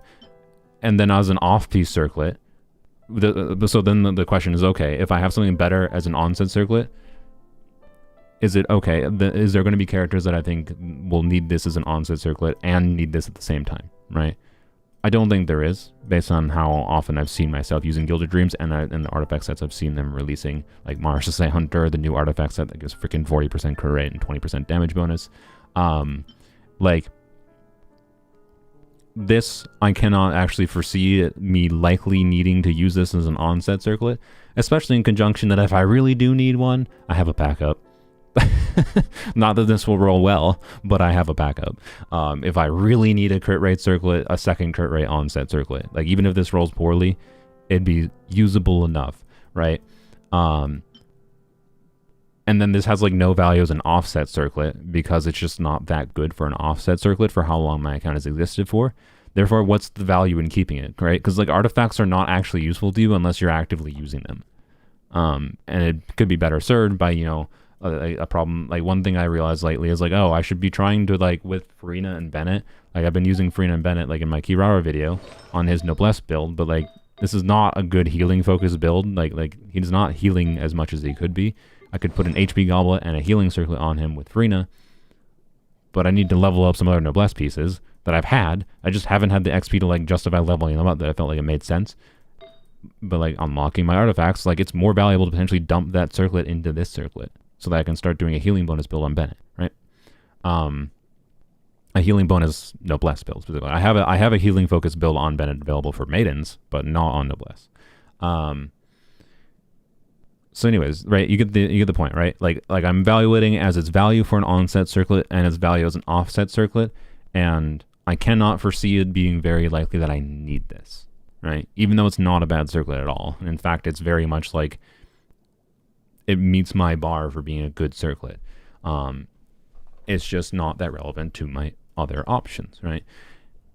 But anyways, it's still a circlet, and circlets are annoying and miserable. And I have the worst luck with circlets on my account, so like it's still one of the more valuable pieces on my account to potentially keep, so it's not a priority. What might surprise you more is these other pieces. Here's another piece that needs to be leveled up, like duh, but haven't had the fodder to justify it, and I have other good enough pieces that I don't need to level this up, so I just haven't. This piece is pretty simple. This is a goblet that I used on Tignari as an onset goblet for a long time, but it had one good roll. But one good roll and double crit on a freaking goblet is good enough to keep, except like I have enough good Dendro Goblet options now that it's just been enough time, right? Like this is what Tignar is using now because I've been able to put him on. I got a better circlet for him. For a long time he was using an off-piece circlet because my onset circlet was just terrible. But I got a like better onset circlet for him that let me use an off-piece goblet. Let me make his build a lot better overall. that like that this goblet no longer has value as an onset piece, right? And are they going to release another character, another Dendro character that maybe I do want that again as an onset piece? It's possible. I find it relatively unlikely that there's going to be a bow or a catalyst charge attack character that I wouldn't be comfortable, Dendro character, that I wouldn't be comfortable just using my existing Tignari build and swapping it to them, right? So, you know, and then I have plenty of other compelling options for Dendro goblets that I just don't need it, right? Like, it just doesn't make sense anymore. It's low enough value that it's time to just get rid of it, even though it had value in the past, and it could still have value. It's not high enough value relative to the value of the XP. Like, gotta draw a line somewhere. And then this one is same thing, right? Okay, evaluating it from the context of an onset piece. Let's compare it to my onset Wanderer's Troop attack percent timepieces. It has basically exactly the same crit value as this one. This one just has a tiny bit more crit damage and less crit rate. This one has more crit rate, less crit damage. But this has ER. So I have 3 attack percent timepieces in Wanderer's Troop. So as far as onset attack percent timepieces go in Wanderer's Troop, this one I used for a long time. It was actually my best Yai piece, and like I used it in like a top 2% Yai build as a 2-piece combo. But a while ago I got this piece, right? This piece is just basically, the difference between these 2 pieces is obviously this same exact crit damage, 1 more crit rate roll, and then it doesn't have flat attack on this one. And the lack of flat attack can sometimes, like the flat attack, don't underestimate flat attack. It can sometimes be the difference maker between an artifact being better than another artifact. But in this case, obviously an additional crit rate roll, unless you're overcapping crit rate, an additional crit rate roll is better than flat attack.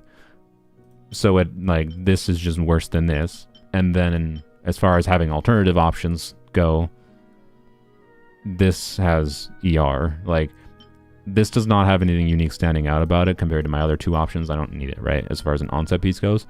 And then as far as an offset attack percent timepiece goes, well, then it's competing with any other offset attack percent timepiece, right? Oops. We're in, if we sort by, no, why, not crit damage first. Attack percent, crit damage, crit rate. There we go. It's now competing with this. It's competing with this. It's competing with this. It's competing with this, right? It's competing with anything that rolled higher that is an off piece, right? So, like, it doesn't make sense to keep this anymore, even though it's a good timepiece, right? Like, there's not really a situation I could see myself using it as an off piece, and there's not really a situation I could see myself needing it as an onset piece because of my 2 other attack percent timepieces that I have on the set. So it can be thrown away. It's not useful, despite it being a good artifact, right? And then we're not done. Sorry. By the way, this will end with me throwing these good artifacts into some really garbage pieces. And there's this piece, which you might be like, are you insane? Are you insane? This is almost 40 CV.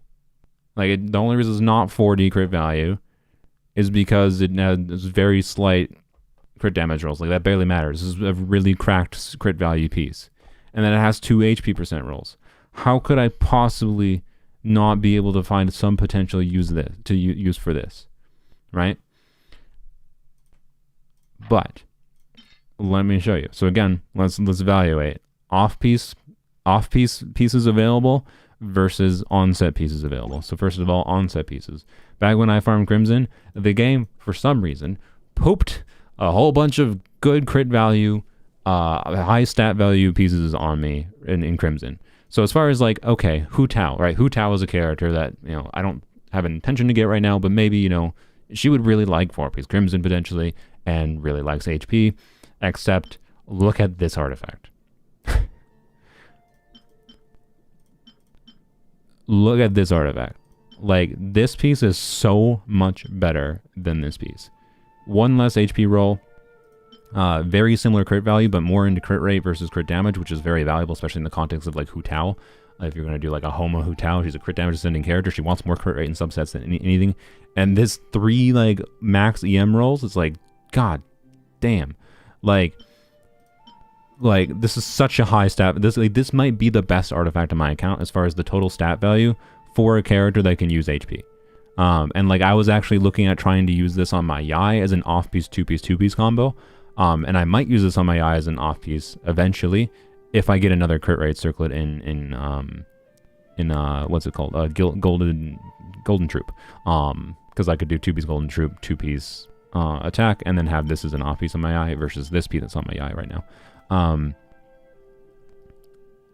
Really good artifact, right? So it's competing with this artifact as an onset piece. It's also competing with this artifact as an onset piece, which is a lower crit value but additional EM, and it's also competing with this artifact, which this one has relevance because it's a crimson piece with attack percent. Some characters would be like a Pyro, like I don't know, freaking Diluc, that would want attack percent on like. Particularly this piece though is like it's not going to be relevant compared to this piece as an onset piece. Yeah, that's crit rate, not crit damage. So like, okay, there's no reason to keep it as an onset piece basically for me. I have enough other options. It's just not that relevant, even though it's ridiculously good. So what is it competing with then as far as off pieces go? Well, it's pretty easy. We're looking at crit damage, crit rate, and HP percent.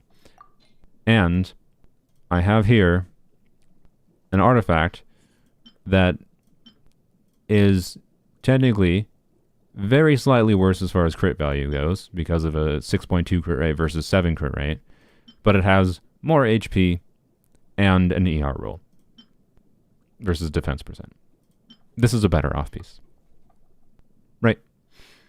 Like the 0.8% crit rate is not enough of a difference maker, and sometimes the ER won't be relevant, to be clear, and the 1% extra HP may not be relevant either. Like there's situations where this might be technically better than this piece.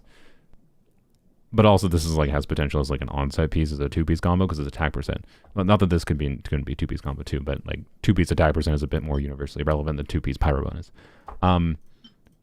So like, what situation would I need? Like, I can't imagine a situation where I need this. Is my point. Like, this was the most surprising one I found, where I'm like, I don't think it makes sense to keep this artifact. So, yeah. And the funny thing that I'm gonna do now. Because part of the reason I needed artifact fodder, like I said before, is I want to do a video with no crit Arlecchino, and I can tell you, it's really weirdly annoying to farm artifacts and specifically keep artifacts that do not have crit rate. So, but I finally got enough. Like it took me weeks, like nonsense, absolute nonsense. It did take me a little bit longer on this account versus Polearms only because I was doing a gladiator for Arlecchino. So like this means like the ideal stats on a no crit Arlecchino build, if you're purposely trying to like min max a no crit build, would be like attack percent, flat attack, and EM. It's the priority stats, and I don't want crit. Like there was a couple instances where I was like, oh sweet, that could be a good piece, and I leveled it to 4, and then it rolled crit in the last line. I'm like, god dang it, I have to throw it away. So anyways, particularly the timepieces, the circlets, and goblets were the most annoying. But anyways, I got this piece, and then I have this piece without any crit. Like, fantastic. None of these artifacts are good. Obviously. Like, normally I wouldn't be leveling up these pieces. And then this is a attack percent timepiece, and it has EM and attack, flat attack. It's the perfect timepiece for a no crit Arlecchino build. I don't have full Whimsy set. No, I'm not farming Whimsy. Whimsy is garbage. Whimsy isn't garbage. It's just not good enough to be worthwhile. I would have to spend so fucking long in the Whimsy domain to get an artifact set that's better than my gladiator set for Arlecchino. It's not worth it. I might eventually farm the set for the burning pieces because the burning sets actually seems fun to me. Anyways, this timepiece, great. And then actually just yesterday I got this Pyro goblet, and this is like the ideal Pyro goblet for a non-crit Arlecchino. Attack percent, EM, flat attack, let's go. And then I have this circlet. So I'm going to be doing 5-piece gladiator just because that's what I happened to get. I happened to just get lucky. I didn't need it to be an onset goblet, but I happened to get an onset goblet. So we're doing 5-piece flex. Let's go. And then an attack percent circlet, which has flat attack. It's beautiful. It's absolutely beautiful. So what we're going to do... this is not a thing you should do, obviously. But this is just things you do when you're a content creator, I guess, when you want to do stupid videos like... when you want to do stupid videos like a no-crit Arlecchino build. It means you... right? Like, I just spent freaking an hour like not an hour, but like I spent like 30 minutes talking about how I can't envision a use for this, but I have a video I want to make. I have a vision for what I can do with this goblet. To be clear, I'm only going to be doing it for one video, and then I will be throwing away this piece as well. Like, this Pyro goblet will be thrown away. I'll probably use it to level up a bunch of Noblesse pieces that I've been meaning to level for Sing Cho, a billion different characters. Noblesse is a useful set. Like, I have no use for this, and I have use for this.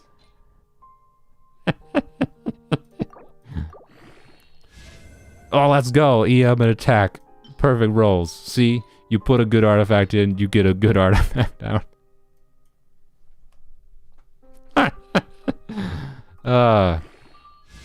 Let's go. No dead rolls.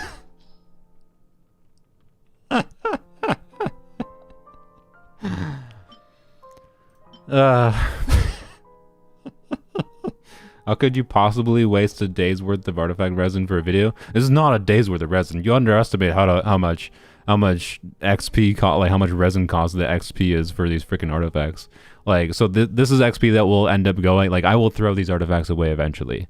This is actually a weirdly good goblet though, unironically. This is actually kind of an insane goblet, especially for the video I'm making. That's really funny. Don't underestimate this goblet. Like, unironically, in a generalized sense, like, goblets are miserable to get. So this goblet has 1, 2, 3, 4, 5, 6 relevant lines of damage stats. Even having no crit, this is actually a good goblet. I'm not kidding. This is a whack goblet, but it's. I actually might keep this. I might keep this of any artifact that I'm gonna level for this stupid Arlecchino video. I might actually keep this one because this is a really interesting goblet to potentially demonstrate on an individual basis of, like, yeah, here's like the value of like this could be an onset goblet for my Arlecchino, right?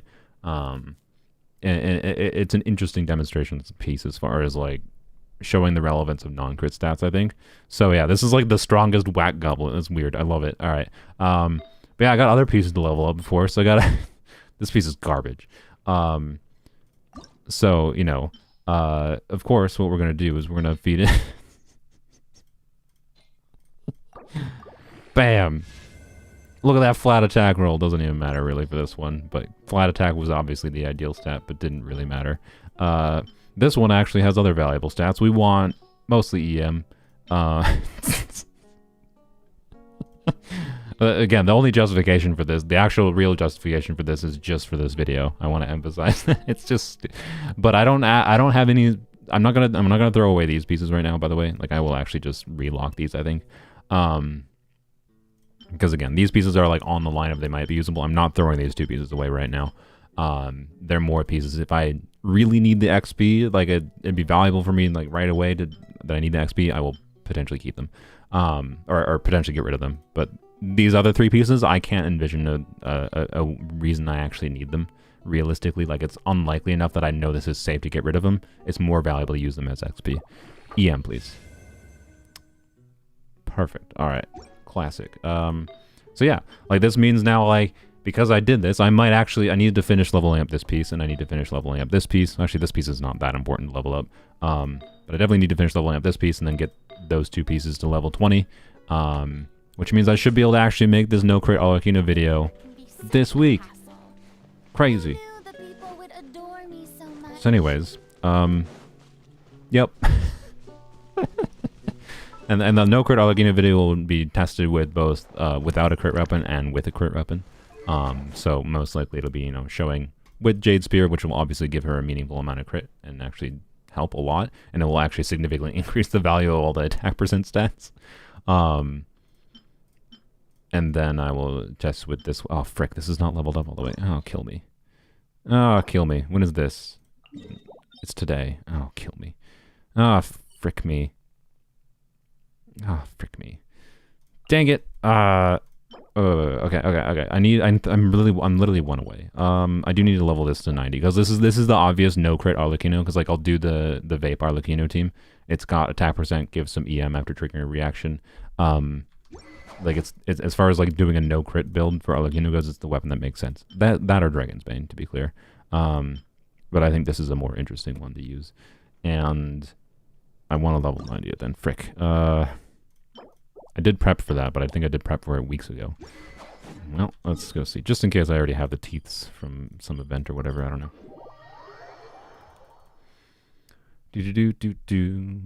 Your polearm account is making me want to start a catalyst only account. I mean, it can be fun, but I think most people when they start an alternate account, they just get bored of one of the accounts because it wears on you to try to do the same freaking like quest content and whatever over and over again on 2 accounts. All right, I see no teeths or claws, whatever they are. Frick. Ah, frickles. Okay. Well, I know I could wait till Wednesday to be clear.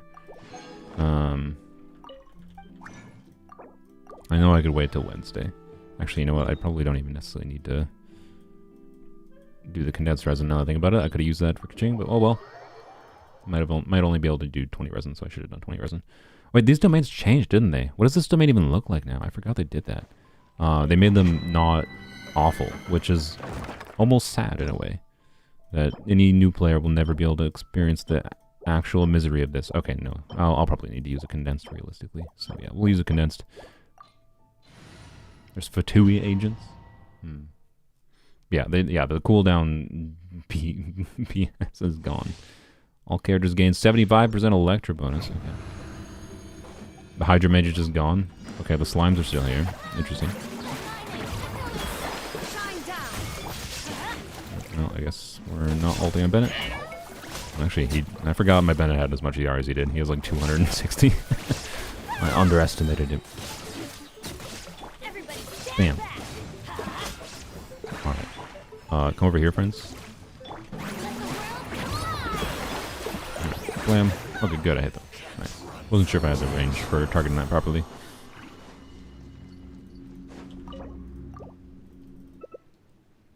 You should use Charlotte. I am going to do another...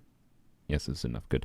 I am going to do another DPS Charlotte video eventually. Eventually is when Shenhe finally reruns. Like, I actually have farmed and prepped for it. Oh yeah, that's actually one downside to Kaching. Leveling up Kaching is gonna freaking eat my Shenhe resources, because she uses Shenhe materials. Like, freaking dang it. Lady, like, it's a benefit in some ways, because it means, like, if I want to make the Kaching video, I could potentially do it, like, this week. Because, like, look, I have all these materials already. But also, lady, these weren't for you. Why did you have to arrive now? Could you have, like, waited a few months? Ugh. Have you tried Plunge Charlotte? I've done Plunge Charlotte, it's fine. I just...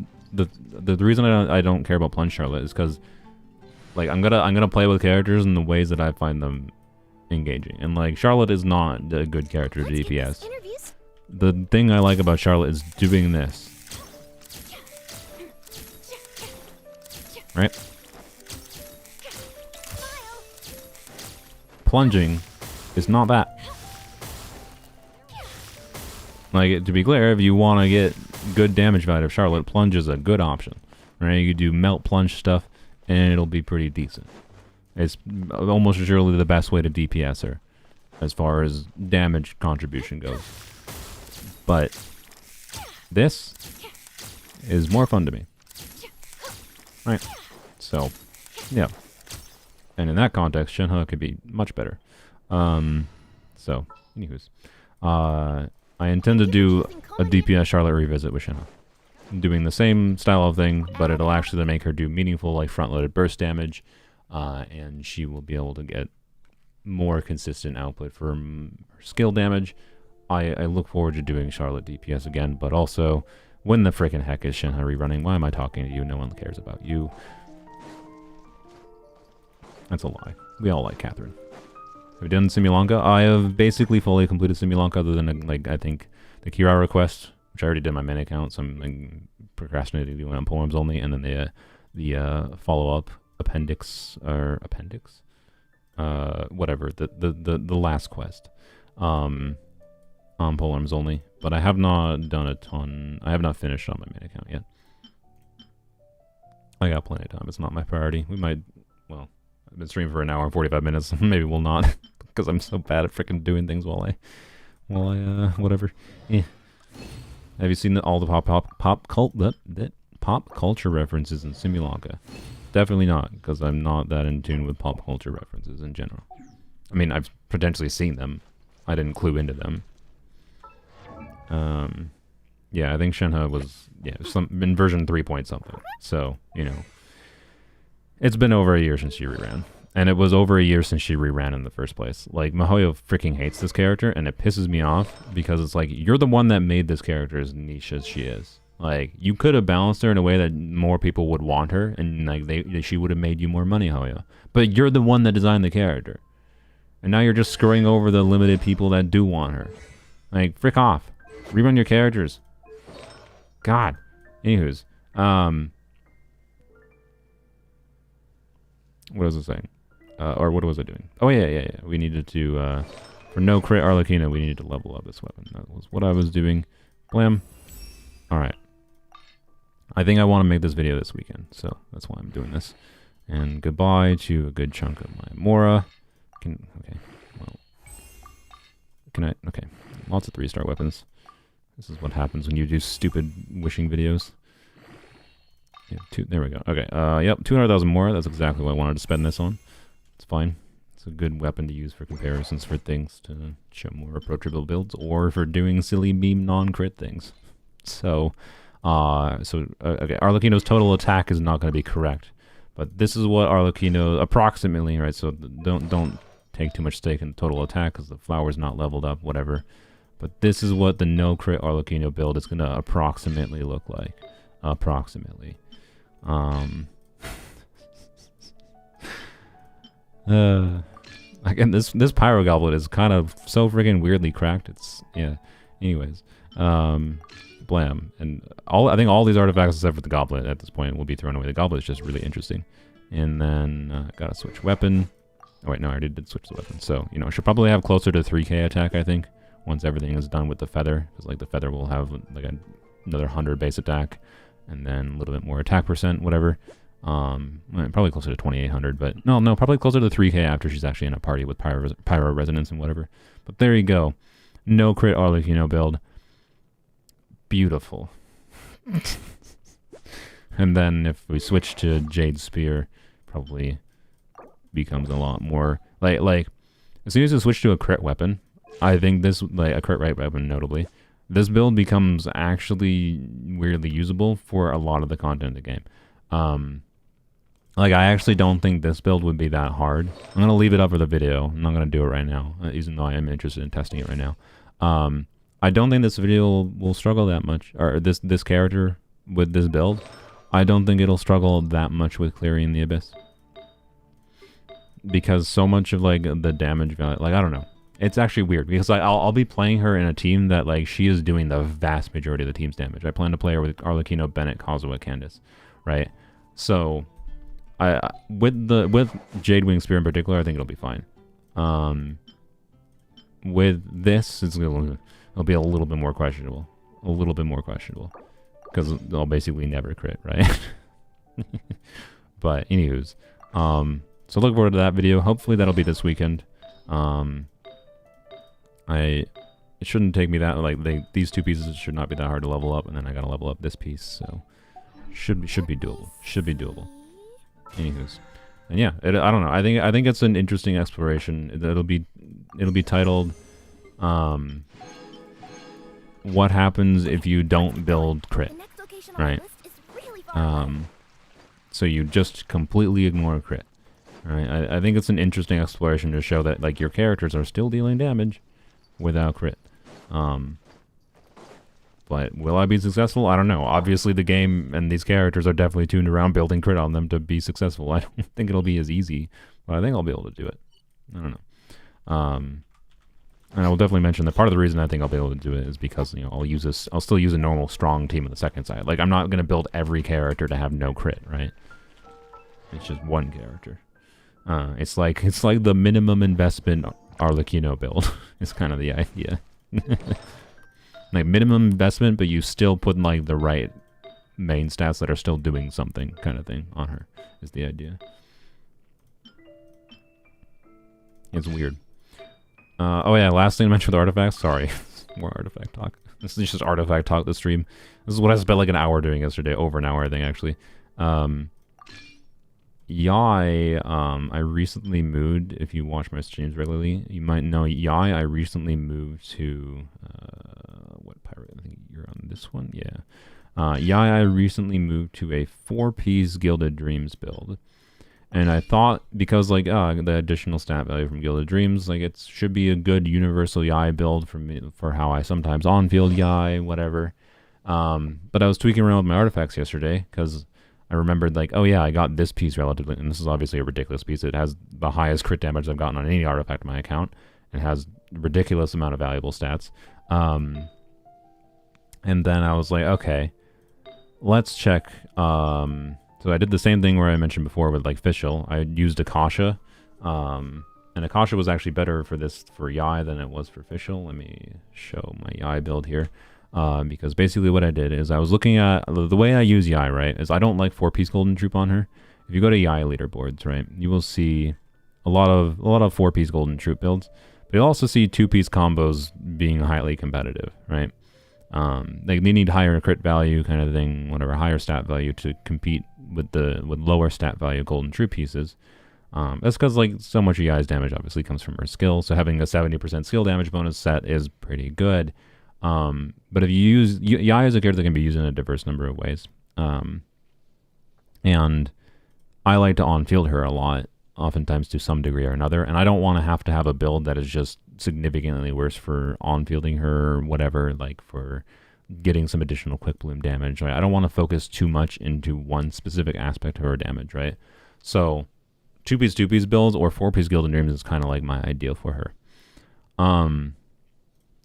But my 4-piece Gilded Dreams build, basically, as far as the leaderboards go, right? So you have the Aggravate leaderboard, and then you have Raiko. And Raiko is basically just Raiden, Yai, and in this team, notable thing is this is basically just a team wherein Yai's attack scaling matters more versus her EM scaling.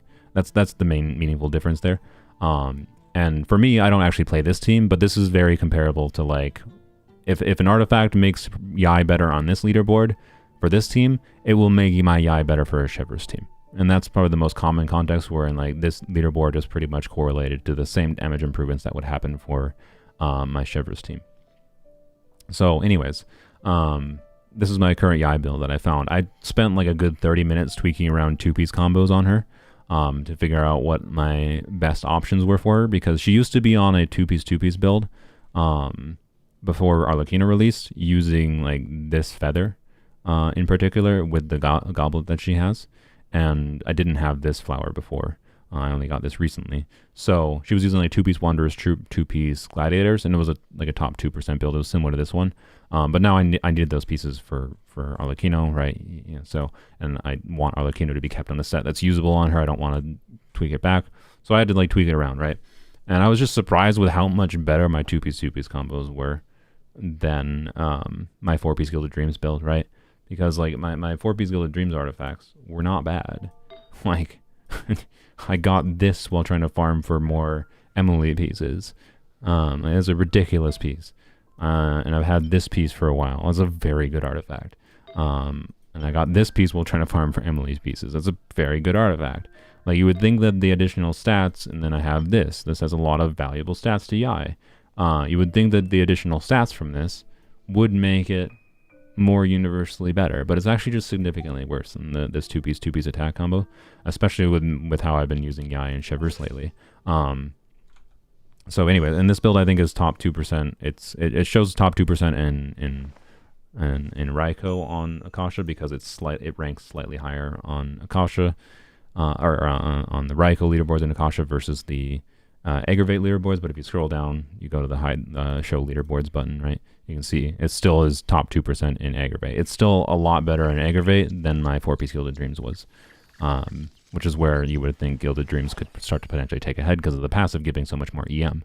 But no, my 2-piece attack combo is better than my other option. And then also, like what I mentioned before, this leaves me flexibility. If I get a better circlet that's like a Golden Troop circlet, I could potentially switch to a different off-piece feather or whatever to balance the build more. So anyways, I think that's an interesting example of a 2-piece build that, you know, despite the fact that I thought I finally reached the point where the 4-piece set makes sense now. Nope, still 2-piece. So, you know, which is fine. This is a perfect build for me to like get value to BI in different teams. It's just weird. It's just I think people over prioritize a lot of things, like over prioritize crit and artifacts. And like it's a weird, complicated system. You gotta like gain an intuition for it and whatever, but it's interesting. Do you play Yai Overload too? Yes, that's part of the. That's what I was mentioning. Where in like, especially with me doing Yai with Chevreuse lately more, and the fact that I have Yai C2, which gives her a little bit more, a little bit stronger attack percent scaling. It's not insane, but it is a decent damage upgrade for her in contests where you're not aggravating. When you are doing aggravate, her C2 for her the multiplier upgrade barely does anything. But yeah, so this is a very, very, very good Yai build, right? And the only thing I would really like is getting her to have a little bit more crit rate so she's more consistent, but it's not that important. So like switching to this piece and then switching to like an equivalent high stat value circlet, but in golden troop would be my preference. So I'd be doing 2-piece golden troop and an off-piece feather. But anywho's, yeah, my favorite official or my favorite Arlecchino. Sorry, not my favorite Arlecchino team. My favorite Chevreuse team is actually the same team you just mentioned, Farron. I've mentioned it before. This team, yep. So I like this team for being able to maximize the value of Chevreuse's attack percent buff, right? She's giving 40% attack to official, 40% attack to Euro. What word did I say there? 40% attack to you, Yai, and then 40% attack to her. Like that's a lot of attack percent. That's 120% attack in total, just to split between 3 different units. They're all doing meaningful off-field damage. There is high flexibility because Arlecchino doesn't punish you for swapping out of her, so you can like swap out of her and use your burst. No Bennett circle impact shenanigans. All right, the only thing that this team really struggles with is, and this is one of the reasons like I would like C6 Chevreuse. This is what I was talking about before with like Chevreuse can struggle with having defensive utility added into her team that isn't just Bennett. Yeah, it's very, very fluid to play. I absolutely adore how this team plays. C6 Chevreuse would help for this team's survivability a bit, right? Obviously, it doesn't matter for Arlecchino. She heals herself, and that's why it's not usually a problem. Arlecchino's just tanky enough. She heals herself. You can just be smart with using Arlecchino, and you're mostly fine. But sometimes you'll swap to Fischl, and Fischl gets whacked and dies.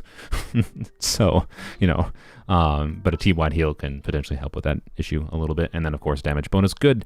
But, of course, the damage bonus, again, is only single target. Like, the most important buffs that, like when it comes to Chevreuse, right? The most important buffs that Chevreuse does in her kit is in her base kit. It's the res shred and the attack percent buff, right? Especially in contexts like this team, where I'm getting attack percent for 3 different units in the team. That's a very valuable buff. That's giving me a lot of damage value. Her C6 is not as important relative to what her base kit is doing, right? As far as the damage value goes, but it's still a strong constellation, still improving the team's damage and also improving the team's survivability. I would love to get it, but anyways, yeah, this is my favorite Chevreuse team. So anyways, I hope the Pyro Archon is an attack percent buffer and off-field damage dealer, because one of the main things that I'd say is it suffers with Chevreuse teams is if you want to do an Electro on-fielder, the team starts to be like, okay, well now you want some off-field Pyro to have constant overloads happening to make sure you have good uptime on your stuff. So you do like Raiden, and then like you do Bennett, and then you do Xiangling, and then oops, this is just national but Chevreuse instead of Xingqiu.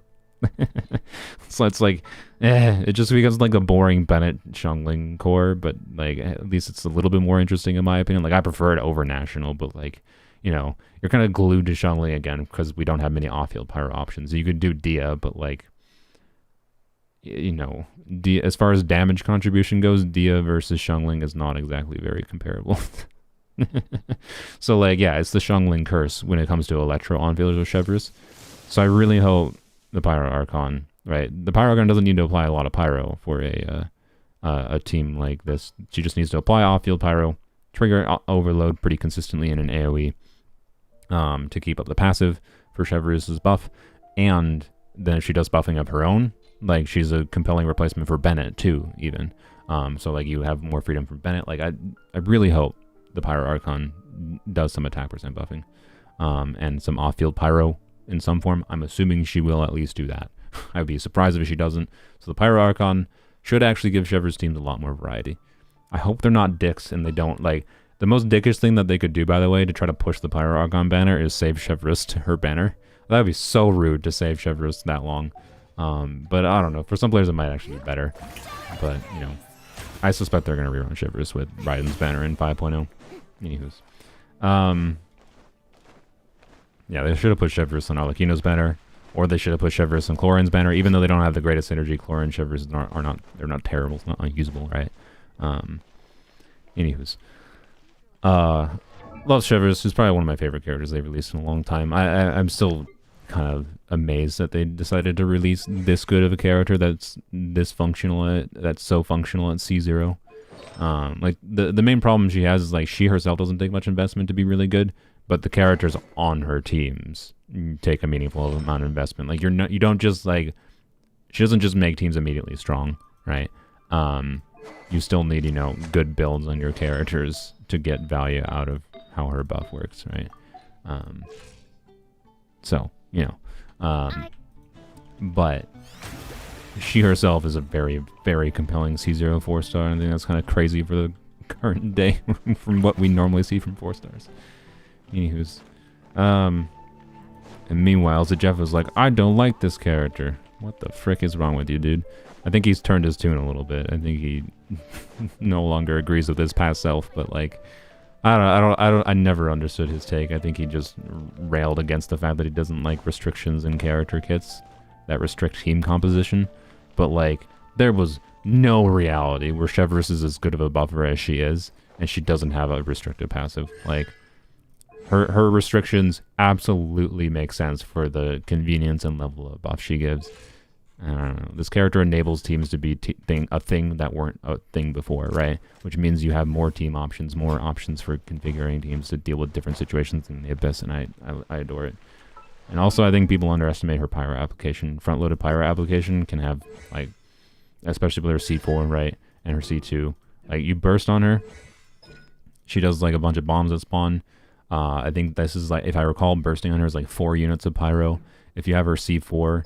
you will apply 3 instances of Pyro from the skill damage itself. The first one will also trigger her C2, which is also some Pyro application. Like she can like front load 7 units of Pyro application, which can absolutely wreck a lot of enemy shields. So like that's actually one of the main values of her constellations, in my opinion. But she's not constellation dependent at all. So, anywho's, and she uses a gun, and it's a satisfying gun. No offense to like Navia, but like Navia's definitely using a shotgun, but for some reason it doesn't look like a shotgun. Whereas Chevreuse is actually using a rifle, and it feels like a rifle, and I like that. Anywho's, so Jeff is never happy with any kit. I know, that's like kind of my point. It's like he complains about all kinds of different things, and I'm just like, my dude, you're never happy. It's like I don't get it. I don't like his railing against character kit restrictions, because it's like that's just how they have to balance characters. They can't do everything, man. So I don't know. As long as there's like different teams that we envision the character being useful, and that's all that's important. Yeah, not happy because he's never happy because he's too Xingqiu pretty much. But like Chevreuse can replace Xingqiu at C0 in some teams, like with Raiden National, and make them easier to play for mini players. Like, the fact that he didn't realize that. Whatever. Anyways, he deserves the game being rude to him and Mihoyo being rude to him and never giving him Chevreuse. So that's what you get for not realizing how good this character is. So yeah. Anywho's, what am I doing? I need to go onto my different other account to do some real quick dailies, and then we'll maybe come back to here. I guess actually I should use this resin quick. Oh yeah, freaking theater resets in like 2 days, doesn't it? Ooh, how fun that will be. I don't think theater will be. I'll probably stream when theater resets. That's on Wednesday, I assume, right? No, Thursday. Okay. I'll probably stream on Thursday then, doing theater. We'll see how that goes. It'll probably be fun, to be clear, for 30 minutes. Because that's what theater is. It's fun for 30 minutes. And then if you start replaying, you're just like, this is the same thing every time. And it's not interesting because the buffs don't do much. And, yep. Elements, it's cryo, hydro, and animo, if I recall. So, for a lot of players, this new one's gonna be a lot worse. Like, oof. But for me, you know, if I go to cryo, hydro, animo, plus whatever characters they let for the special selection that are not cryo, hydro, animo. Obviously, those are important characters too. I don't recall which ones they are. But yeah, I mean, I have 1, 2, 3. Oh, okay, you're not. Well, I don't know. I could configure you for a mono hydro. You'd be fine. Yeah, 1, 2, 3, 4, 5, 6, 7, 8. No, not you. 8, 9, 10, 11, 12, 13, 14, 15, 16, 17, 18, 19, 20, 21. I have a good amount of options plus whatever characters are in their selection thing. So like, I'm fine. I don't think it'll be a problem. But like, this is gonna be one of the worst ones. Like, particularly like cryo units. Like if you don't have enough characters of this next one to do the hardest difficulty, like I think a lot of people might wind up in a situation they have a bunch of animo characters and a bunch of hydro characters leveled up because animo and hydro is valuable and nice and yeah. But also animo characters might be a struggle too because like not everyone's gonna have that many animo characters leveled up because there's not that much need to have a ton of animo characters, right? Like having Sucrose and Kazuo is very valuable. You don't really need to have Cloud Retainer. You don't really need to have Jean. Jean's like valuable for Furina and whatever, but I don't know. I think this theater is gonna be more miserable for a lot of people than the first one was. So I wouldn't stress about fully clearing this one, in my opinion. You're just gonna have to take the L and not worry about it. I don't think it's worth the resources to level up a bunch of characters to fully clear. That's all I feel. This is what, like, is it like 200 Primo Gems, maybe 300 Primo Gems? Like, we're talking maybe 2 wishes. I hope 2 wishes is not the difference maker for you to feel like it's worth it to level up like 4 new characters for it. So, anywho's, it should be fun, I think, for the first time, right? Like the interesting, the open-minded approach to the theater is just going to it being like, all right, what kind of teams that I just normally would never consider playing can I like potentially play by just combining Hydro, Animo, and Cryo characters in weird ways, right? How garbage is Eula gonna be in this theater? It'll give me reason to use Eula again. But anyways, and that's cool, right? Like I'll have fun with it for a few minutes. It's not a negative addition to the game, but also I wish it was differently designed. Do you do viewer account reviews? I will do more, like I did 2 days ago when I streamed the account review. I gotta format it in a better way to make sure I can properly balance like donation reviews and non-donation reviews and make it the chat be less chaotic. I gotta do it better. Mualani's nerfs, it doesn't matter. She'll be a fine character. Mark my words. Like remember Navia? You know how like everyone likes Navia, and like Navia's a good character. It's not me saying Navia's a bad character. But like Navia, people love Navia. Why? Because they like her design. They like the characters in the story. And you know what she does? She gets big numbers pretty easily for people. Right? Like it's not that hard to get 100k damage out of Navia. Right? And people like that. It tickles our monkey brains. I get it. I do the same thing. I do teams all the time. Like I like the fact that I reached 200k damage on Kirara because I thought that was intensely funny. That like, you know, my Kirara got more burst damage than my Raiden. But like the average player, right? Most of the players in this game, as far as like the combat goes, will just be satisfied by a character that gets big damage, and has easy access to ways of getting big damage. And Mualani, regardless of her nerfs that have like put her to be worse than X thing or whatever, she still has the ability to potentially like be a character that enables many players to see the highest damage they've ever seen, like as far as a number on their screen, relatively easily. Like I can tell you with Mualani, for me, if I got her, I'd probably be able to immediately break the 1 million damage like threshold for like my purveyor punishment. But weirdly enough is the reason I don't want her.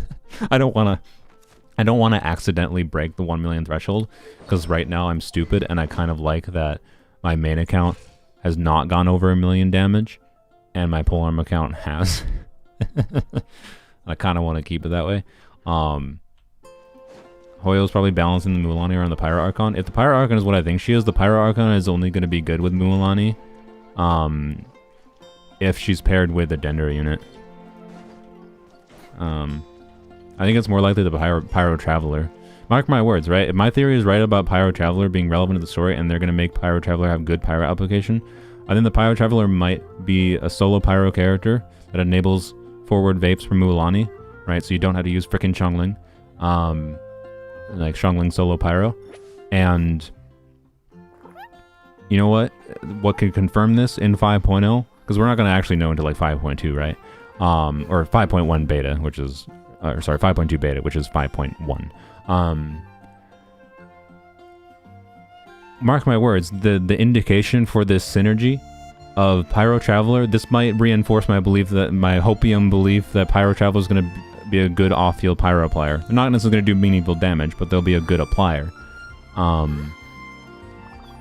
They're going to make Mualani be the character like you meet first in the story, and she's going to be like the Genki girl character that like gets along well with the Traveler, and like there's going to be a story moment of them bonding with the Traveler. They're going to make it so Pyro Traveler is an off-field Pyro applier that synergizes well with Mualani. And the story inclination towards that is that they're going to make Pyro Traveler and Mualani buddies in this story. Mark my words. That's what's going to happen. I've not seen any story leaks. I want to emphasize that. I have not looked at any story leaks. I don't look at story leaks. And so it's possible this information might already be out there, but I'm not going to look it up. No, we don't have any Pyro Traveler info. This is just me going off of the fact that I don't think the Pyro Archon is going to be a meaningful Pyro applier. And if she's not a meaningful Pyro applier, then on her own, she will not enable Mualani to bait. She might with like a Dender unit, because then you're doing burning, which is more Pyro application. But I don't think the Pyro Archon is going to do that much Pyro application. She'll be a good damage dealer or a buffer or whatever in some form, but not much application. But the Pyro Traveler could. Pyro Traveler could do application. And if they're saving Pyro Traveler for story reasons, they sure as hell better make them better to make it worth it. And like I'm assuming they're saving it for meaningful story reasons, and if it's a meaningful story reasons, they better be at least a bit better. And the easiest way they could do that is by making them a single target off-field Pyro applier. It would not break the balance of the game in any meaningful form. And they could, make the story of, they could do, the thing basically where they did Firefly and whatever, what's their bucket, Harmony Trailblazer. Hopefully less cringe than that combo, to be clear, because the Harmony Trailblazer Firefly combo is awful because of the fact that it's basically Firefly only has one team, right? I don't think it'll be that, but I think they might do that. I don't know. Mark my words. That's my hopium theory. And if in the 5.0 story, they're like making it so that Traveler and Mualani are buddies, absolutely, I believe in this theory even more. Anywho's, right? I think they'd do it. So, anyways, I'm not shipping. I'm just saying. I'm just saying on a mechanical level, they do sometimes do things that are aligned with the story in some level. So, anyways, that character kits tend to in some ways align with things they do in the story. And I think they will do that with Pyro Traveler, because they're saving Pyro Traveler for story anyways, which means their kit is probably going to have more story tie-in, right? Maybe Pyro Traveler is the Archon. Heck if I know. I don't know. That'll be the twist this time. They always have a twist like, oh, the Archon isn't who you thought they were. Oh, this lady was actually hiding inside of her own brain. This lady actually wasn't the Archon. She was acting the whole time. This lady was actually the reincarnation of the previous Archon. I don't have Venti. Venti is hiding as a bard. Zhongli is hiding as a dead guy. Or the Geo Archon is pretending to be dead. Like, there's some kind of like, oh, the Archon is hiding in plain sight or identity twist every single time. And what if the identity twist this time is that the frickin' Traveler is the Pyro Archon? That's a heckin' leak. Not a leak. Prediction for a story. I don't know why I said leak. I looked at the person in chat and they said Uncle Soluna leaks. So I don't know. I have not seen story leaks. I purposely avoid any story tag leak on the subreddit. I only care about looking at like gameplay, character kit leaks, so I can like make decisions ahead of time and like have knowledge about characters ahead of time, talk about them, and whatever. Anyways, that's my crackpot theory. Pyro Traveler. The Traveler becomes the Pyro Archon, and their kit is going to be good because of that, and they're going to be the off-field Pyro player that we need so we can be freed from the Xiangling curse. Not that Xiangling is going to be bad, but Xiangling will be less needed for doing stupid things like putting Xiangling in a Mualani team for just enabling forward bait. That's my cope. I hope I'm right. I hope I'm right, because otherwise I will be disappointed. Anywho's. Or Bennett is the Pyro Archon. True. Bennett goes and swoops in at the end of the version 5.2 story, you know, steals the gnosis from under Capitano's nose, because, you know, Capitano might be the strongest harbinger, but we all know he's not as strong as Bennett, and Bennett gets the Pyro Archon, gets the Pyro gnosis, and then whenever Bennett's on field, he just like explodes constantly from off field, so you know, Bennett in your team is just constant explosions of pyro damage now. That would actually ruin a lot of Bennett teams. This is memeing, to be clear. I don't want to emphasize this.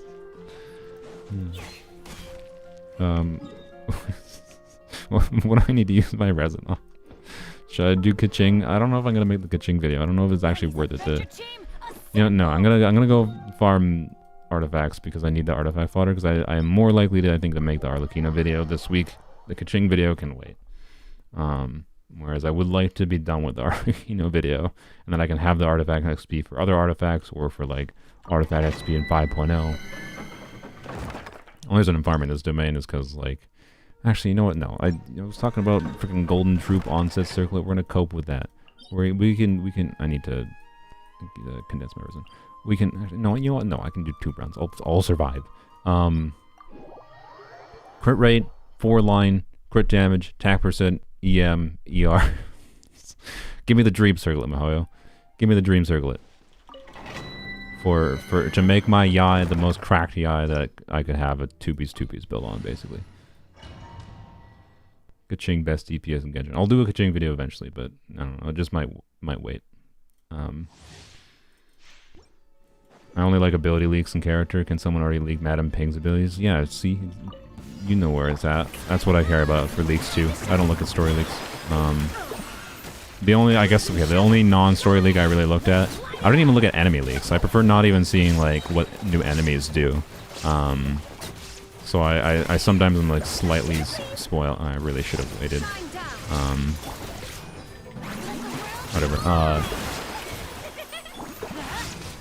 But I guess the only way I get spoiled by like enemies is by seeing them in like leaked of like character kits footage or whatever, and they're like the leaked footage or whatever from the private server is showing them, you know, against a new enemy. But I haven't seen any of the new enemies currently, actually.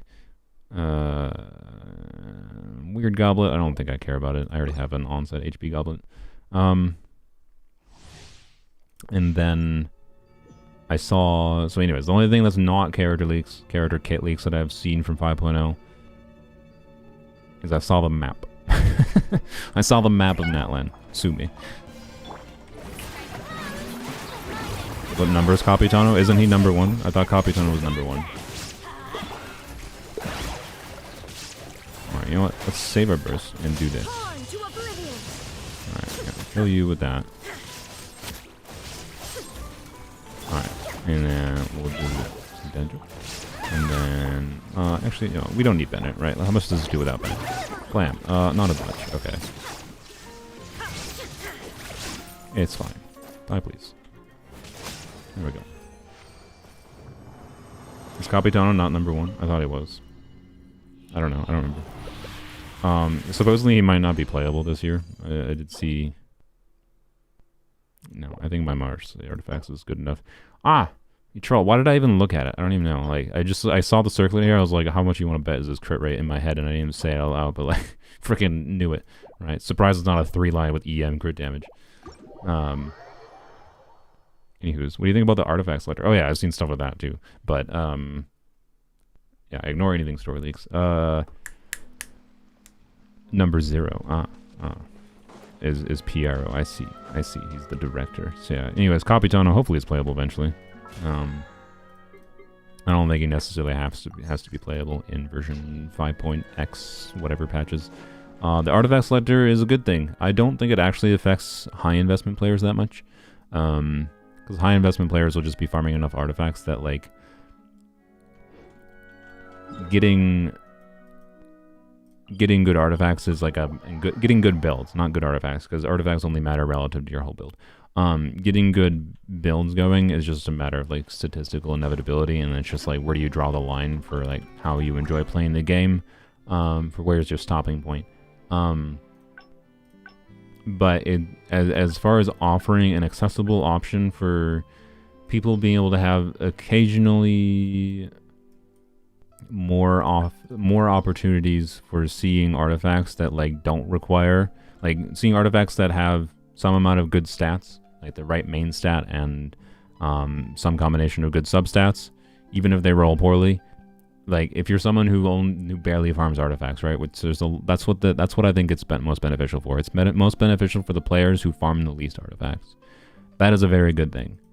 So it's a very, very, very good thing for the game, but I don't think affects the highest investment players that much, right? But it's a very good thing for anyone who does not. It just balances out, gives more options. And it still can benefit some high investment players. Like I'll probably try to use it for like I will probably try to use it for an EM double crit timepiece on Emblem, for example. But like if it doesn't roll ER for the last line, because basically from what we know from what it works right now is it lets you select the main stat and then 2 substats, so you can select EM double crit, right? Which is obviously a very rare combination of substats on a rare main stat. But if it doesn't roll ER, it's freaking useless to me, basically. Like, it might be an off-piece or something for some other character, but it would need to roll ER still for me. So, my Hoyo creator, anyone that joins the freaking Discord server, like basically any content creator can become a... anyone making YouTube videos can become a Hoyo creator. So, technically, yes. In that, like, I joined their Discord server, and then I joined their whatever website that they made recently, and I can occasionally get Primo Gems from them in the mail, but like it's usually a very small pittance of Primo Gems. Even like when I have really, really well performing videos, like they give nothing for being a Hoyo creator, basically. Hoyo creator means nothing. It's just a tag I use on my videos because occasionally I have a video that performs well enough for them to give me a very small pittance of Primo Gems. It does nothing. Like, is it worth it being a Hoyo creator? No, it does nothing. So, what is actually worth it? Oh yeah, I was gonna log on to Poland only, just wandering around. Nope, wrong thing. I am partnered with Emilie, which is a third-party company that is contracted by Hoyoverse to partner with creators like me, mostly smaller creators, from what I've seen. And it's not even just like YouTubers either. It's like they partner with like people that just post fan art, and they basically just have an agreement with me that they give me additional money for making Genshin videos. It is a big part of the reason where I can actually like live off of the money I'm making from my videos. And yeah, I'll pull Emilie. I talked about Emilie for a while earlier in the stream. So anyways, Yomiholic helps me a lot. It's surprised me, like, the Yomiholic agreement, to be clear, has things in their agreement that restrict me from saying certain things, but they don't restrict the content I make. I can still make non-Genshin content. They just only pay me additional money for Genshin content. Bye, turtle. And yep. So Anywho's, we're not doing anything interesting on poems only. But yeah, that's where a good chunk of the money I make from videos comes from. It's why it's a part of the reason I can, you know, actually potentially make money from doing wishing videos, like the Kave video, for example. Well, ignoring if all the wishes that I had spent on the Kave video were like money spending wishes, I only had to spend $100 only. Ridiculous. The money I spent on the Kave video, like I have made money on the Kave video because of the fact that, you know, I'm part of the Yomi Holic program kind of thing. Like I'm not getting that much ad revenue, but particularly in the like, if I like, it's actually like for anyone like making like a C6 wishing video, like X Slice or whatever, he's not making money on those videos without having some kind of like I would not be able to make money on a C6 wishing video, basically, is what I would say, as far as even with the Yomi Holic partnership. That's why I draw a line for how much I spend, and I still don't do that many. Like for how many wishing videos I've made that are like, what does X amount of dollars get you? I actually haven't spent that much money myself.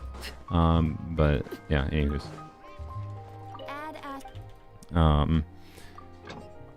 And my goal with those videos is always to be like, you know, I do this because I have access to doing this in a way that it actually benefits me. But like, you should not do this. My goal with this video is usually to show how low value it is, even when I get lucky in those videos and get more things than you would expect to get on average. For the amount of money spent, it's still not that valuable. Like, even if you get 3 copies of a character for, you know, doing 3 top-ups, right? Was that worth $300? Was 3 copies of a character worth $300? Like, that would be lucky in this game. No, of course not. That's my goal with those videos, is they can be entertainment, they can be valuable as entertaining to watch, and they can be a word of caution. So, anyways. Did I already claim my dailies? I think I did. Good job, me. No, I didn't. Because I didn't go into this page. Claim. Claim. There we go. Thank you for rebooting. That was not a tortoise. That was a snapping turtle.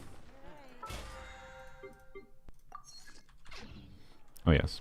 If you care, this is the current state of Prima Gems. With the monthly reset, we will have... I think we'll have about 25,000 like I was hoping for Emilie. So we will not have a problem guaranteeing Emilie on poems only, but the real question is like how feasible will it be to get her weapon? I'm not going to spend any money on poems only to get Emilie and her weapon. But yeah, I have about 18 pity currently, so and I have 150 wishes. So this means, you know, with the 10 wishes in total that I'll have from, well, actually with these wishes, because I don't need to save Star Glitter for anything anymore. With these wishes that I'll get, I think I'll have something like around, I have like what, 150 right now. I'll have like 155, 165, 100, probably maybe like 180 optimistically with Star Glitter. We don't know what the 4 stars are yet, right? So I don't know. Star Glitter and the monthly reset wishes, I think I might have like close to 180, which should get me very close to pity on, but get the guaranteed character if need be, spending about 150 wishes, spending about 130 wishes because I have about 20 pity, and then maybe getting the weapon, if we get lucky. Like if I win a 50-50, then I'll have a lot more. Like I really, really would like to win the 50-50 for Emilie on this account. We got a good number of polls. Like there's a very good chance I can do it. If I need to though, I'll end up doing what I did for Arlecchino, and we might be doing some grinding streams, grinding out some content that's left in the game. I don't know. I'm not gonna spend money though. If we don't get it, we don't get it. When do we get the 4 stars in the banner? We'll probably get the 4 stars this weekend, most likely. I'm gonna go farm things. This is the only thing to do resin-wise on polearms only until 5.0, basically. I mean, I could crown abilities that are basically not worth crowning, to be clear. But I don't like, I don't care about crowning Arlecchino's skill. I'm sorry.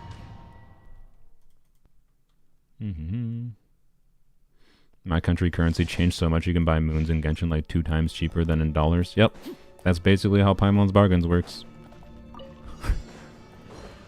They just like use Coda Shop and discounted like differently priced regional pricing and discounts they have access to functionally compared to USD. That it's cheaper for them, and you can use them as like a middleman service. I still do the top-ups through Coda Shop just like you could. So, anyways, it's been pretty chill working with Paimon's Bargains. Like, maybe. As far as like the like for how many views I've gotten on some of the wishing videos, to be clear, Paimon's Bargains technically probably should be paying for more of the top-ups or paying me like a CPM on top of the top-ups they're giving me for free. But they've been so easy to work with, and I like them, that I just don't care. Paimon's Bargains basically just helps it so like I don't lose money on those videos, and that's what I care about right now. What constellation is your Arlecchino? C6. I was able to get C6 Arlecchino on polearms only. I said before that was absolutely a mistake. I spent like, I'm not kidding, I spent, I believe, like I think my low end estimate for the amount of time I spent farming to get C6 Arlecchino, and I still got very lucky that this was even possible. I spent, I think, 60 to 70 hours is my low end estimate. Yeah, this is a C6 Arlecchino with also a very, very good build. I just missed on the skill. Oops. 60 to 70 hours of overworld farming. Did I not say that properly? Like, a lot of farming. I believe I farmed out a total of, what was it? I went to pity for the one was, I think it was a little bit over 150 wishes I farmed out. What was this? HP, okay. The progression on the world? I don't know what the progression on the world was. I split between doing a bunch of different things.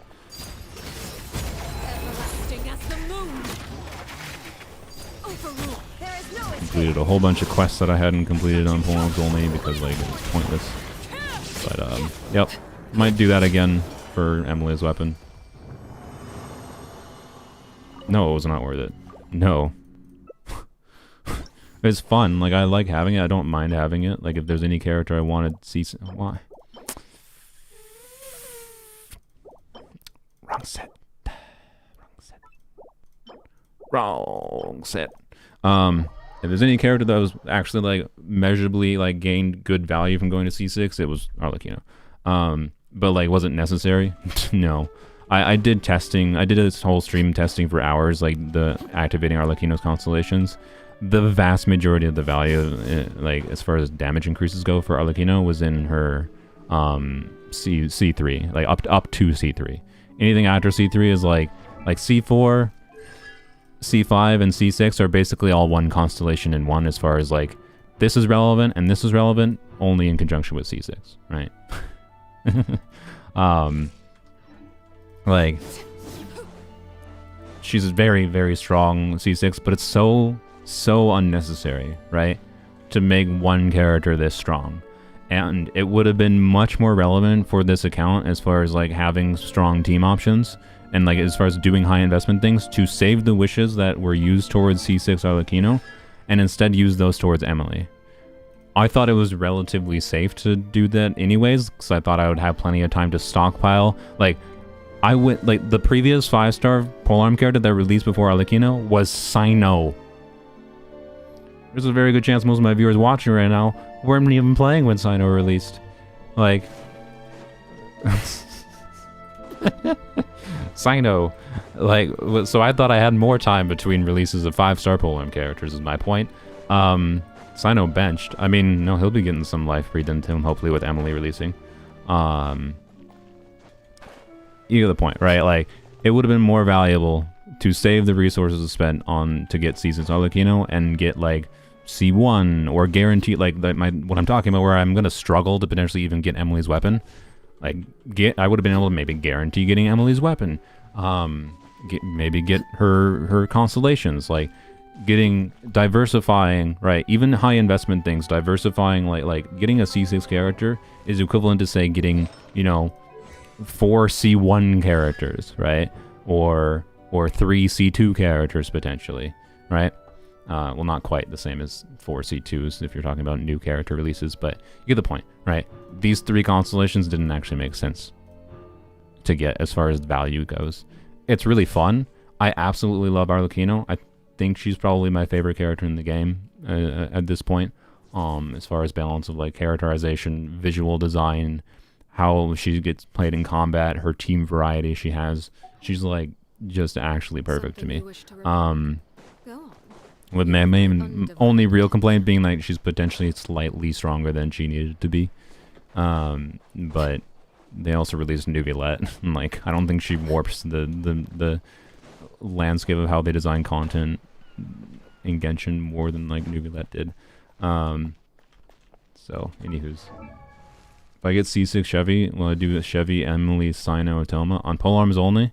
If I get C6 Chevy, I gee, I don't know what I'll do with C6 Chevy on polearms only. You can go back like 8 months ago and like the reason I have C3 Raiden on polearms only is not because I was like, yeah, I need C3 Raiden. It was because they released Chevreuse on Raiden's banner. I carried a guarantee over to Raiden's banner after like freaking 8 or 9 months, I think. Got a guaranteed C1 and then got two more Raidens while going for C6 Chevreuse. Like I had, I think 50,000 Primo Gems saved.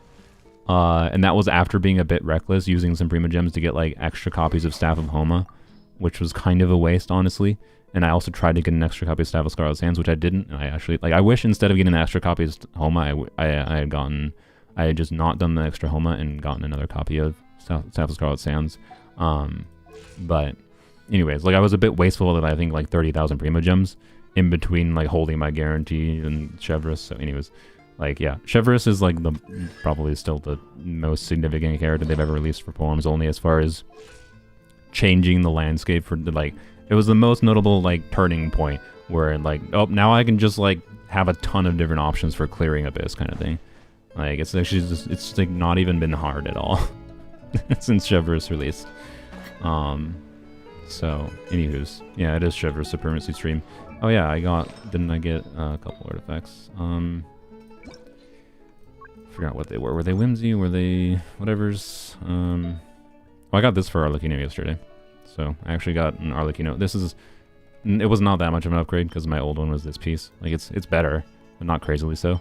And what would have actually been even better is if that was a feather, because my feather is like really my feather and my timepiece is the only piece that's like lacking in any meaningful way, and they're not bad. This is still an extraordinarily good Arlecchino build. It doesn't matter. I don't actually need to farm this anymore. It just, I have nothing else to farm. There's no reason to farm anything else. So, anywho's, was it a timepiece or was it a goblet? I think it was a goblet. No, there's 2 goblets. There was a Dendro goblet that was the wrong set, which is probably going to troll me and roll double crit. Nope. Okay, that's fine. And then this piece is interesting in that it could be an onset goblet for Emilie. Rolling flat attack is fine there. Like my current inclination for Emilie, by the way, is probably using this as an onset goblet. Using this, well, it depends on if I get her weapon or not. I might like need the ER. But assuming I don't need the ER, right? This is a really good circlet. I have a stupid number of cracked potential feathers, and I have a couple options for, depending on if I need more crit rate or not, but most likely I'll use this piece, right? And then I can have an off-piece timepiece, and I have like 40 CV timepieces that I can put as an off-piece, probably something like, I don't know, this piece or whatever, right? So I have a very good Emilie build going. The goblet could be improved though. And my point is with this goblet as an onset goblet might have the ability to be better than this piece, right? Because the ER isn't necessarily relevant, especially if I get her weapon, like I'm hoping. EM is not really relevant. Defense, obviously not. So it's just like the crit rate, and then it's on onset is what's valuable. But this being double crit attack percent has a lot of potential here. So there's a dream here. Can we get a Emilie improvement? It's looking a little less likely. Little bit less likely. Little less likely. Little bit less likely. Little less likely. I'm just leveling. By the way, I'm just leveling this for the meme now, because I want to see another bad roll. But we know what's going to happen at level 19 or level 20. It's going to troll me, and it's going to like max roll. It's going to max roll in the crit here. Guarantee you. It's going to be either 7% crit rate or 14% crit damage, because that's what this game does. Oh, I lied. It actually did completely shit rolls. Anyways, that's sad. That could have been a... This is actually, I think, the second double crit attack goblet I've gotten. God, I have so much crap in my throat today. Sorry. This is the second double crit attack goblet I've gotten in the set since farming this. And it's the second one that rolled completely garbage. So, thanks. We're back to using this.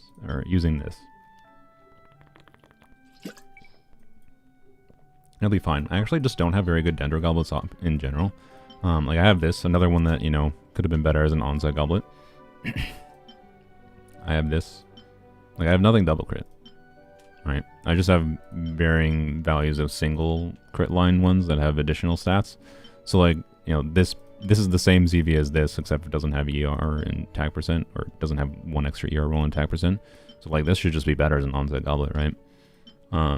So like I should have a good Emilie build is my point.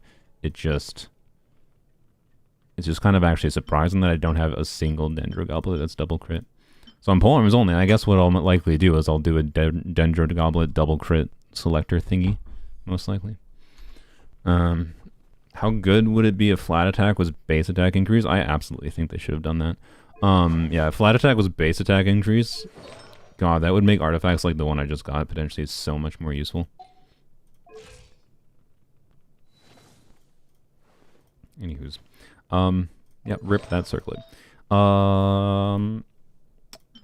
Check my notes for this stream. I think I thought about everything. I talked about Emilie. Yeah, I need to, oh boy. Yeah, I'm gonna, and next week is gonna be so much Emilie testing. And I need to figure out all the teams I need to test, and like the priority teams. Will you be able to choose substat? Yes, and yes, there will be some that are. I think the battle pass will give you an extra one from what I heard, but there will be at least. It seems like you're gonna get. It's gonna be like Star or whatever, where you get like one per patch is my guess. I don't know for sure though. And yeah, it's also in like the sigil deposit equivalent, the tree equivalent thing for Netland. Yeah, supposedly you get to choose the two substats and the main stat, which is good, because choosing the main stat would be basically fucking useless. So, you know, in this game. Alright, main stat, just main stat selector is more valuable in Star Rail, because of how awful they made the farming that game, and how needed getting certain main stats is. Like oftentimes there's multiple different like pieces set and you don't even care about substats, and they're really rare and miserable to farm for, so like they're just good for that. Whereas like in Genshin it's not that hard for the most part to get the right main stat, but you know, just being able to get like EM main stat would be like okay, but it would be not that useful. So I'm very glad they have made it so you can get substats. It makes it so much more useful, which is good. But anyways, I'm gonna strongbox. Why? I know people have been telling me like, oh, you should like save artifacts for a strongbox video. I just can't. Whenever I get enough artifacts to like do a full strongbox dump, I can't resist. I think emblem is the most relevant still. Like, Is there a reason for me to wait for like Guild of Dreams? Or should I cope with Thundering Fury still for the Dream Sign? No, I don't know. I don't think it's worth coping for the Dream Sign because like I actually, having played the high ER timepiece build, I just actually like his high ER build. I think it'll be fine. It doesn't really matter. So screw Thundering Fury. I have a cracked build that works. I need too many perfect artifacts. Yeah, we're gonna get an improvement for Hybrid Ride. Yeah. Yeah. Yeah. Ooh. Wow. Ooh. Ooh. So close. You were so close. So close to greatness. But also no, because honestly, I think I have so many emblem pieces on this account. Most people should probably level this piece. I think it would have had to have ER actually instead of like attack percent or EM and double crit. Wow. Wow. See, that was one of the pieces I was looking for. Was EM with crit, but then it didn't get any of the other relevance stats. What we will do for the funnies is I want to level that up. You know, I don't think even if that rolls entirely crit rate, I don't think it's usable because you can see like I'm using this low CV piece because I need the ER. So like this is not a usable artifact. But you know what? For the funnies, let's see. Crit me. Artifacts just for the potential. Someone's like, the only reason you were able to clear was because of your constellations, and then I can just be like, all right, motherfucker. Here, let me bring you these quality artifacts. Where is it? Blam. Blam. Look at this. 18% attack. Sexy. I think I was using an off piece. Yeah. Oh my god. Look at it. It's so beautiful. 13 def. 74 flat def.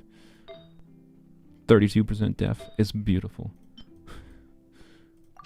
12% def. 747 flat HP. Ah. Just gets me going. Look at this piece. 9.9 HP. 478 flat. 42 flat def. I ended my stream. What? What? Is the stream working? Anyway, in 13% def. And then... So anyways, I think it'll be also funny to show a C6 Arlecchino with no crit, right? So the no crit Arlecchino build will show the one I had earlier, and it also showed this one, which... I let you 1600 defense. Oh boy, okay. You level up some Hydro, and... okay, my brain I had a stroke. You level up some Cryo, Hydro, and Animo characters. On this account, I will probably... So for medium difficulty, you only need to level characters only. Only need to level characters to level 60 to do medium difficulty. I think you need 12 characters at level 60 or higher. I have enough excess resources that I can tell you like leveling every character that I have to level 70 on polearms only to try to clear every single theater with like the hardest difficulty is just not worth it. Especially with this one with Cryo, Hydro, and Animo, because like 1, 2, 3, 4, 5 characters that I can use, and none of these characters are exactly great on their own compared to like the Hydro, Electro one. Like the Electro and Pyro characters, right? I have a lot of strong potential ways to like that to be usable. Like the first theater was very clearable. This one might actually just straight be impossible on the hardest difficulty, at least unless they like really significantly change like how the buffs matter in a way that like could really empower some character. Like Shao could be the most usable one, but like I can't use Shao for the whole theater, right?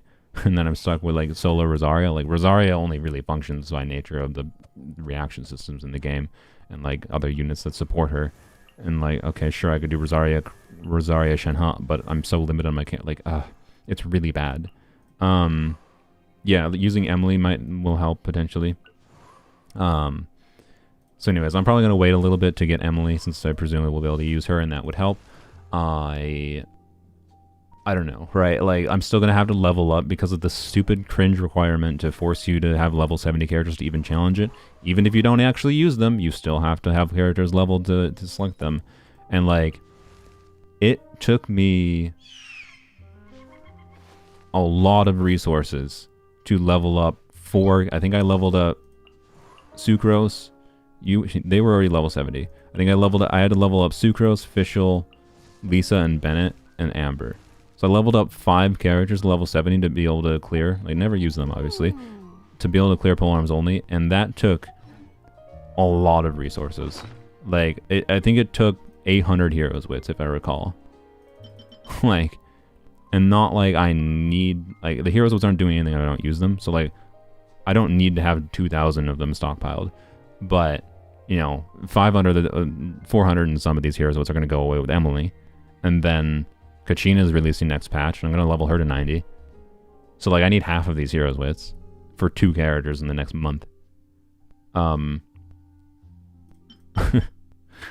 can't be leveling 10 freaking Cryo and Anemo characters to level 70 for 200 Primo Gems, right?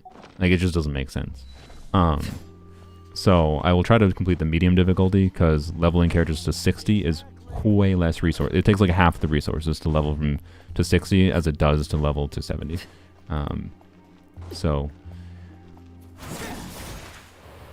yep. Anemo will be in every theater. Really? Have they said that publicly? At this point, polearms only is just resin refresh? No, I don't resin refresh on polearms only. I only did the resin refreshing video on polearms only for this domain because when I was doing the C6 Arlecchino grind, someone donated, or someone like did a top up. I think they did like a $15 top up or something. And so I resin refreshed in order to balance out the Genesis crystals. Like I purposely wanted to delete Primo Gems from existence. Anyways, yeah. So yeah, only Shao is an animal polearm indeed. For funsies, let's go here quick. Actually, you know, yeah. We're not, it's kind of time to end the stream. I'm not gonna, no, that'll be saved for the video itself. I'll go through. I do not suspect C6 Arlecchino will have any problems clearing on polearms only with a no crit build, because the constellations kind of help slightly, but just the domain. Let's see here. So yeah, this new theater is gonna be meh for polearms only. We'll see what we can do at launch of it on Thursday when they do the new theater. I suspect we're only gonna be able to do the easy mode, and then when Emilie releases, I'll try to like probably do the medium difficulty and maybe the hard difficulty depending on what characters it makes sense to use for it. I crit, bruh. That was a 1 in 20. That was a nat 20 roll right there.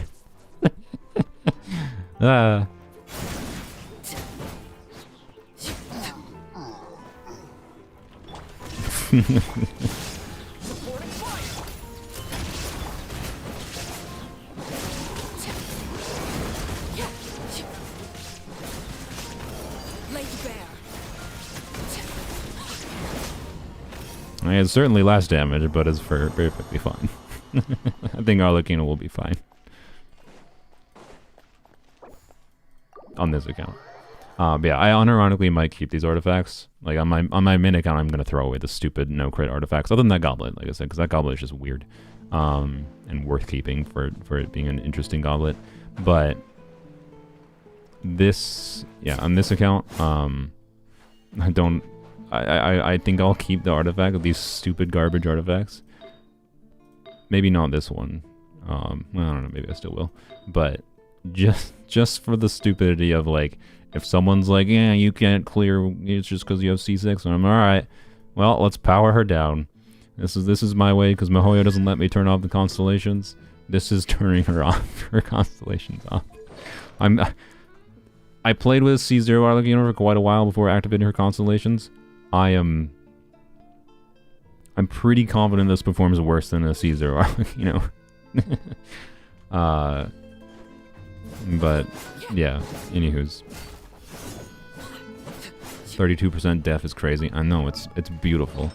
It's like, honestly, the artifacts rolled pretty poop on this account. Like, this one rolled 18% attack. That's actually pretty good for a no crit build. But I have no EM in substats, which isn't that relevant, I guess, for Overload, which is good. Anywho's, also, for another comparison, let's use Jade Spear quick. Kachina piece.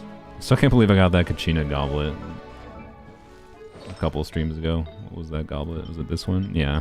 This random Kachina goblet. I was like, okay, thanks game. I appreciate that. I had no good Kachina goblets, and then the game just immediately was like, alright, here's a Kachina goblet. You asked for one. But yeah, these pieces were probably not going to be Kachina pieces. I will farm some of the new artifacts for Kachina on Polar only, but probably not to an insane extent. Like, I might spend, you know, a patch in the domain kind of thing. I don't know, maybe I'll really like playing on-field Kachina though or something, so... Oh, one didn't crit, sad. Yeah, as soon as you put Jade Spear on. Oh wait, I forgot. C6 Arlecchino does give her 10% crit rate. So that wasn't a 1 in 20 of what we saw before. It was a 15% chance. So, you know, more like a 1 in 8. She has 3800 attack, full buff. Nice, nice. Yeah, this gives after she uses her skill, you get 10% crit rate and the crit damage. I knew the crit damage. I just forgot about the crit rate when factoring in the crit chance. Use Fav on her? I don't need to use Fav on this character. Not with C4. That's unnecessary. Trust me. You only need to level up 4 characters so you can do theater in hard mode. Do I? You need 18. What are the selectable characters for the new theater?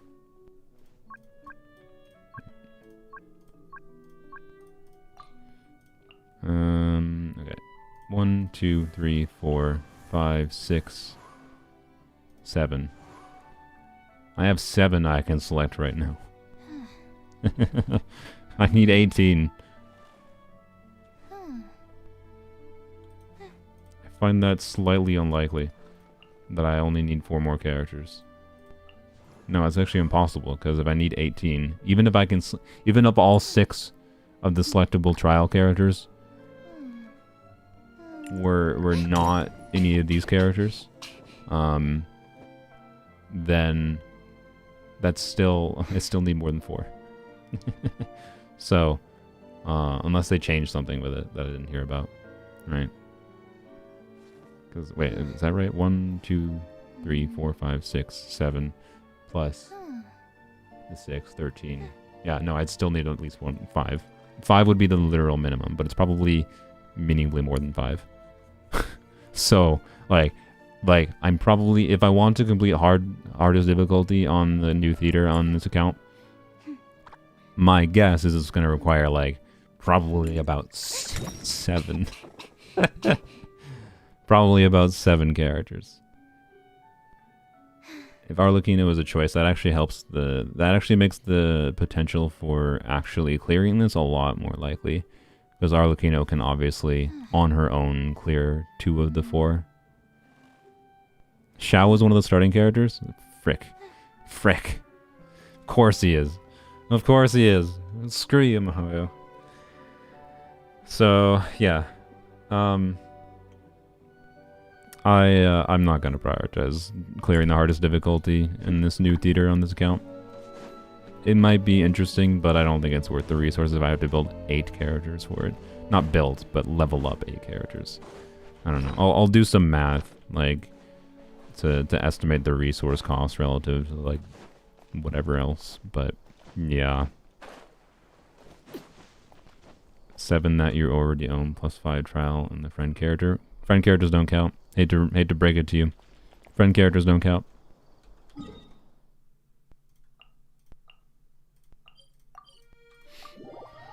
It's one of the dumbest things with theater. It's actually one of the dumb things. Like, you can use friend characters, but your friend characters don't count towards the quota.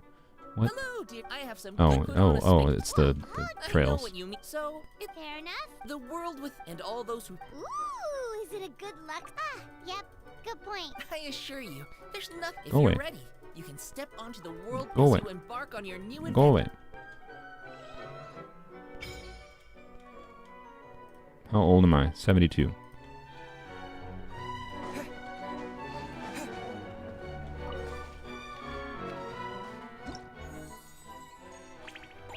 So, you must select 18 characters to participate. Yep. And you see the supporting cast here? Like, this is where you go to choose someone from your friends list, right? You cannot select... You can select this, to be clear, right, as one of your characters, if you have 18 characters already. So actually, I won't be able to show this until the next theater, but... If I didn't have 18, right, you can't get to this screen in the first place. You can't get to the screen where you can select a friend's character in the first place if you do not meet the prerequisites. So even if you... So if I had 17 characters here, and then I wanted to use the 18th as a friend's character, you can't do that. You have to have an 18th still. Mahoyo things. Yeah. Restrictions is so stupid. It's such a stupid way to force people to level up more characters. Anyways, we can use Xiangling in the new theater too. Okay. Well, then if Arlecchino and Xiangling are selectable and as special invitations, whatever. Why am I going over here? I don't know. I also never even spent my resin in the domain. I intended to spend that 20 resin. If Xiangling and Arlecchino are selectable for this, it makes it much more doable. And then the requirement is on the hardest difficulty, and then the requirement is just leveling up characters. But like, it's gonna be so many reasons. Like, I would probably have to spend like 10 million mora and almost all of my heroes' wits. But like, if I'm factoring in my reserves for Kachina, I don't want to do that. Arlecchino's not selectable? Oh, okay. Well, then that makes it substantially less likely. Just Xiangling on her own is not. Yeah. My problem is you have to bring 4 characters in every stage. Well, yeah. This is the same exact problem. Like, they're just forcing you to bring 4 characters and select 18 characters because of the 4 character selection forcing. And like, why? It's stupid because the easiest solution is not actually building all these characters. It's just having them leveled up and then using, you know, your really strong characters to just wipe through the content anyways. Like it's actually more of a hyper investment incentive than Abyss is, in my opinion, since that's the easier solution. It's really dumb to me. Like, yeah, it unironically could be fun to try to do DPS Mika things, but it wouldn't be enough to, like, easily clear. But yeah, Emilie and Xiangling help. I don't know. I don't think it'd be necessarily impossible, but if I could go, I would be I'd be actually genuinely enthused about the challenge, to be clear. If it didn't require leveling up and using like probably half of my resources I have on the account to level up characters that will not be used to even challenge it in the first place, right? Like, it'd be fun to try doing physical things and see if that can work out. Shenhe on her own is not going to be very good either. We're overestimating solo Shenhe. So, yeah, no, this theater is going to be basically completely unfun or unworth the resources. I will try to do the medium difficulty at least, because I don't. What do you get for the stars? Back here we go. What do you get for stars for medium clear? Or not stars? Whatever the. What is the reward tier? Can I not see the really? Mahoyo, I can't see the reward structure without actually having the rewards. Ugh, frick you. Frick you. Why would you need information in game when you already claimed the awards? Why would you need that? Oh, here they are. Okay, I'm sorry. I was being nitpicky for no reason. I'm sorry, Mahoyo. I thought you had to go to the chest though. My bad. Okay, so this is just the one time, which we obviously got. Okay, so I think, is it up to 6? If you can do up to 6, right? Then I'm missing a whopping 180 primo gems, and then the more, whatever, from doing middle difficulty, which is way lower, like, requirements. Still 14 characters, which is awful, but level 60 versus 70 is a big difference resource-wise. You do, what is it? You go through, I don't know, is it, yeah, it is 6, right? Because, yeah, complete 6 combat performances, so it is 6, yeah, okay. So yeah, you miss a whopping 180 primo gems for not doing the hard mode. Like, it's just not worth the resources, obviously. It'd be interesting for the challenge, but it's not worth the resources just to have one challenge that's kind of goofy, right? So I don't know. I really wish I could, I really wish I could attempt it without having the characters leveled, right? Like, I can give you a, like, just let me select the characters, right? You can give me a big ol' warning. You can give me a big ol' warning saying, we really don't recommend you bring a level 20 character. That's fine. But, like, don't prevent me from doing it. Yeah. Like, it's a single wish. It is not a difference maker. So, not worth. I wish it was worth because it could be interesting. It could, unironically, be kind of fun to do in some ways. But, I just don't think it makes sense, which is a little bit sad. You can add someone that has a DPS Mika and then steals? What do you mean? What does that mean? Anywho's, if you can bring a full team of level 1 characters to Abyss, you should be able to do it for theater. I agree. I agree. I don't have a problem that much with the element requirement. I think that makes it kind of more interesting. I do wish the buffs did more, right? Could be more interesting on replaying, whatever. Right? I don't think it's a very well thought out mode in general, as far as the overall experience. But I'm not against the element restriction. I think that's actually interesting. But the element restriction and a hard character requirement, when characters can be usable without being not leveled up that much, and when it takes as many resources as it does to do that, like,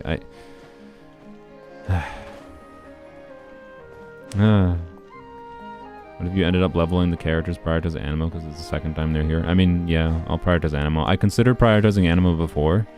The only reason I didn't prioritize leveling up the Animo characters before, because I knew it was going to be Animo in the second cycle, to be clear, was just because, like, I didn't want to have to deal with these.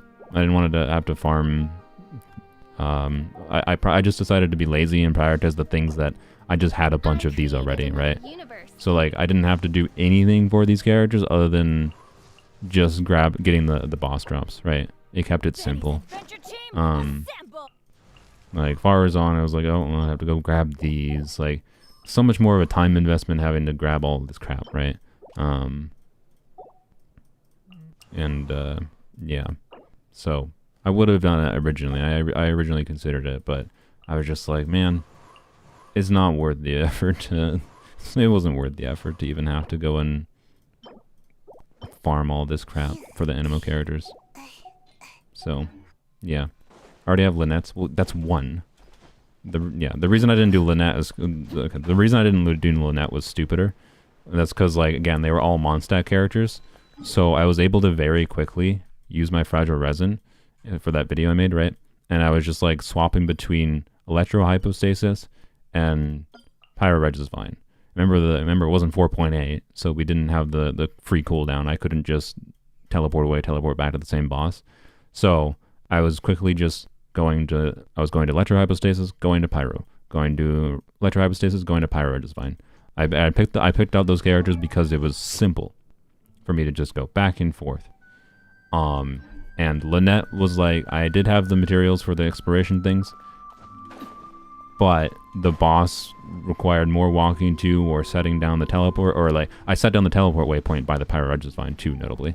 So like a third boss would require me to like walk a distance because you have to like teleport to the fountain. Like it takes like a minute straight. Like I didn't want to have to deal with walk, didn't want to deal with talking to the dude to select the right one. Just didn't, annoying, right? So it was just so much simpler. I just wanted to make it a simple process, as fast as possible. And that's why I was able to clear the literal day after, right? Anywho's, I think I'm kind of tired at this point. I'm more tired than I expected in the stream, and I have not much else to talk about. We'll stream theater, and I think we'll probably have fun with it. I do suspect I'll have fun with it on my main account on Thursday. And yep, hopefully an account fixing video this week, but maybe not. I don't know. The one no, I'm not gonna spoil it. I'm not gonna spoil it. I think it might legitimately be the most fun one possible, but for reasons there, it's harder to coordinate this one with the person. So it might be the week after, so it might be next week. But also next week's a little awkward. I really prefer if it was this week, because next week is kind of Emilie week, but Anyways, 1 week away to Emilie. For polearms only and main account. Many things to test. Many things to test. I look forward to it. That's it. So anyway, bye-bye. Thanks for joining.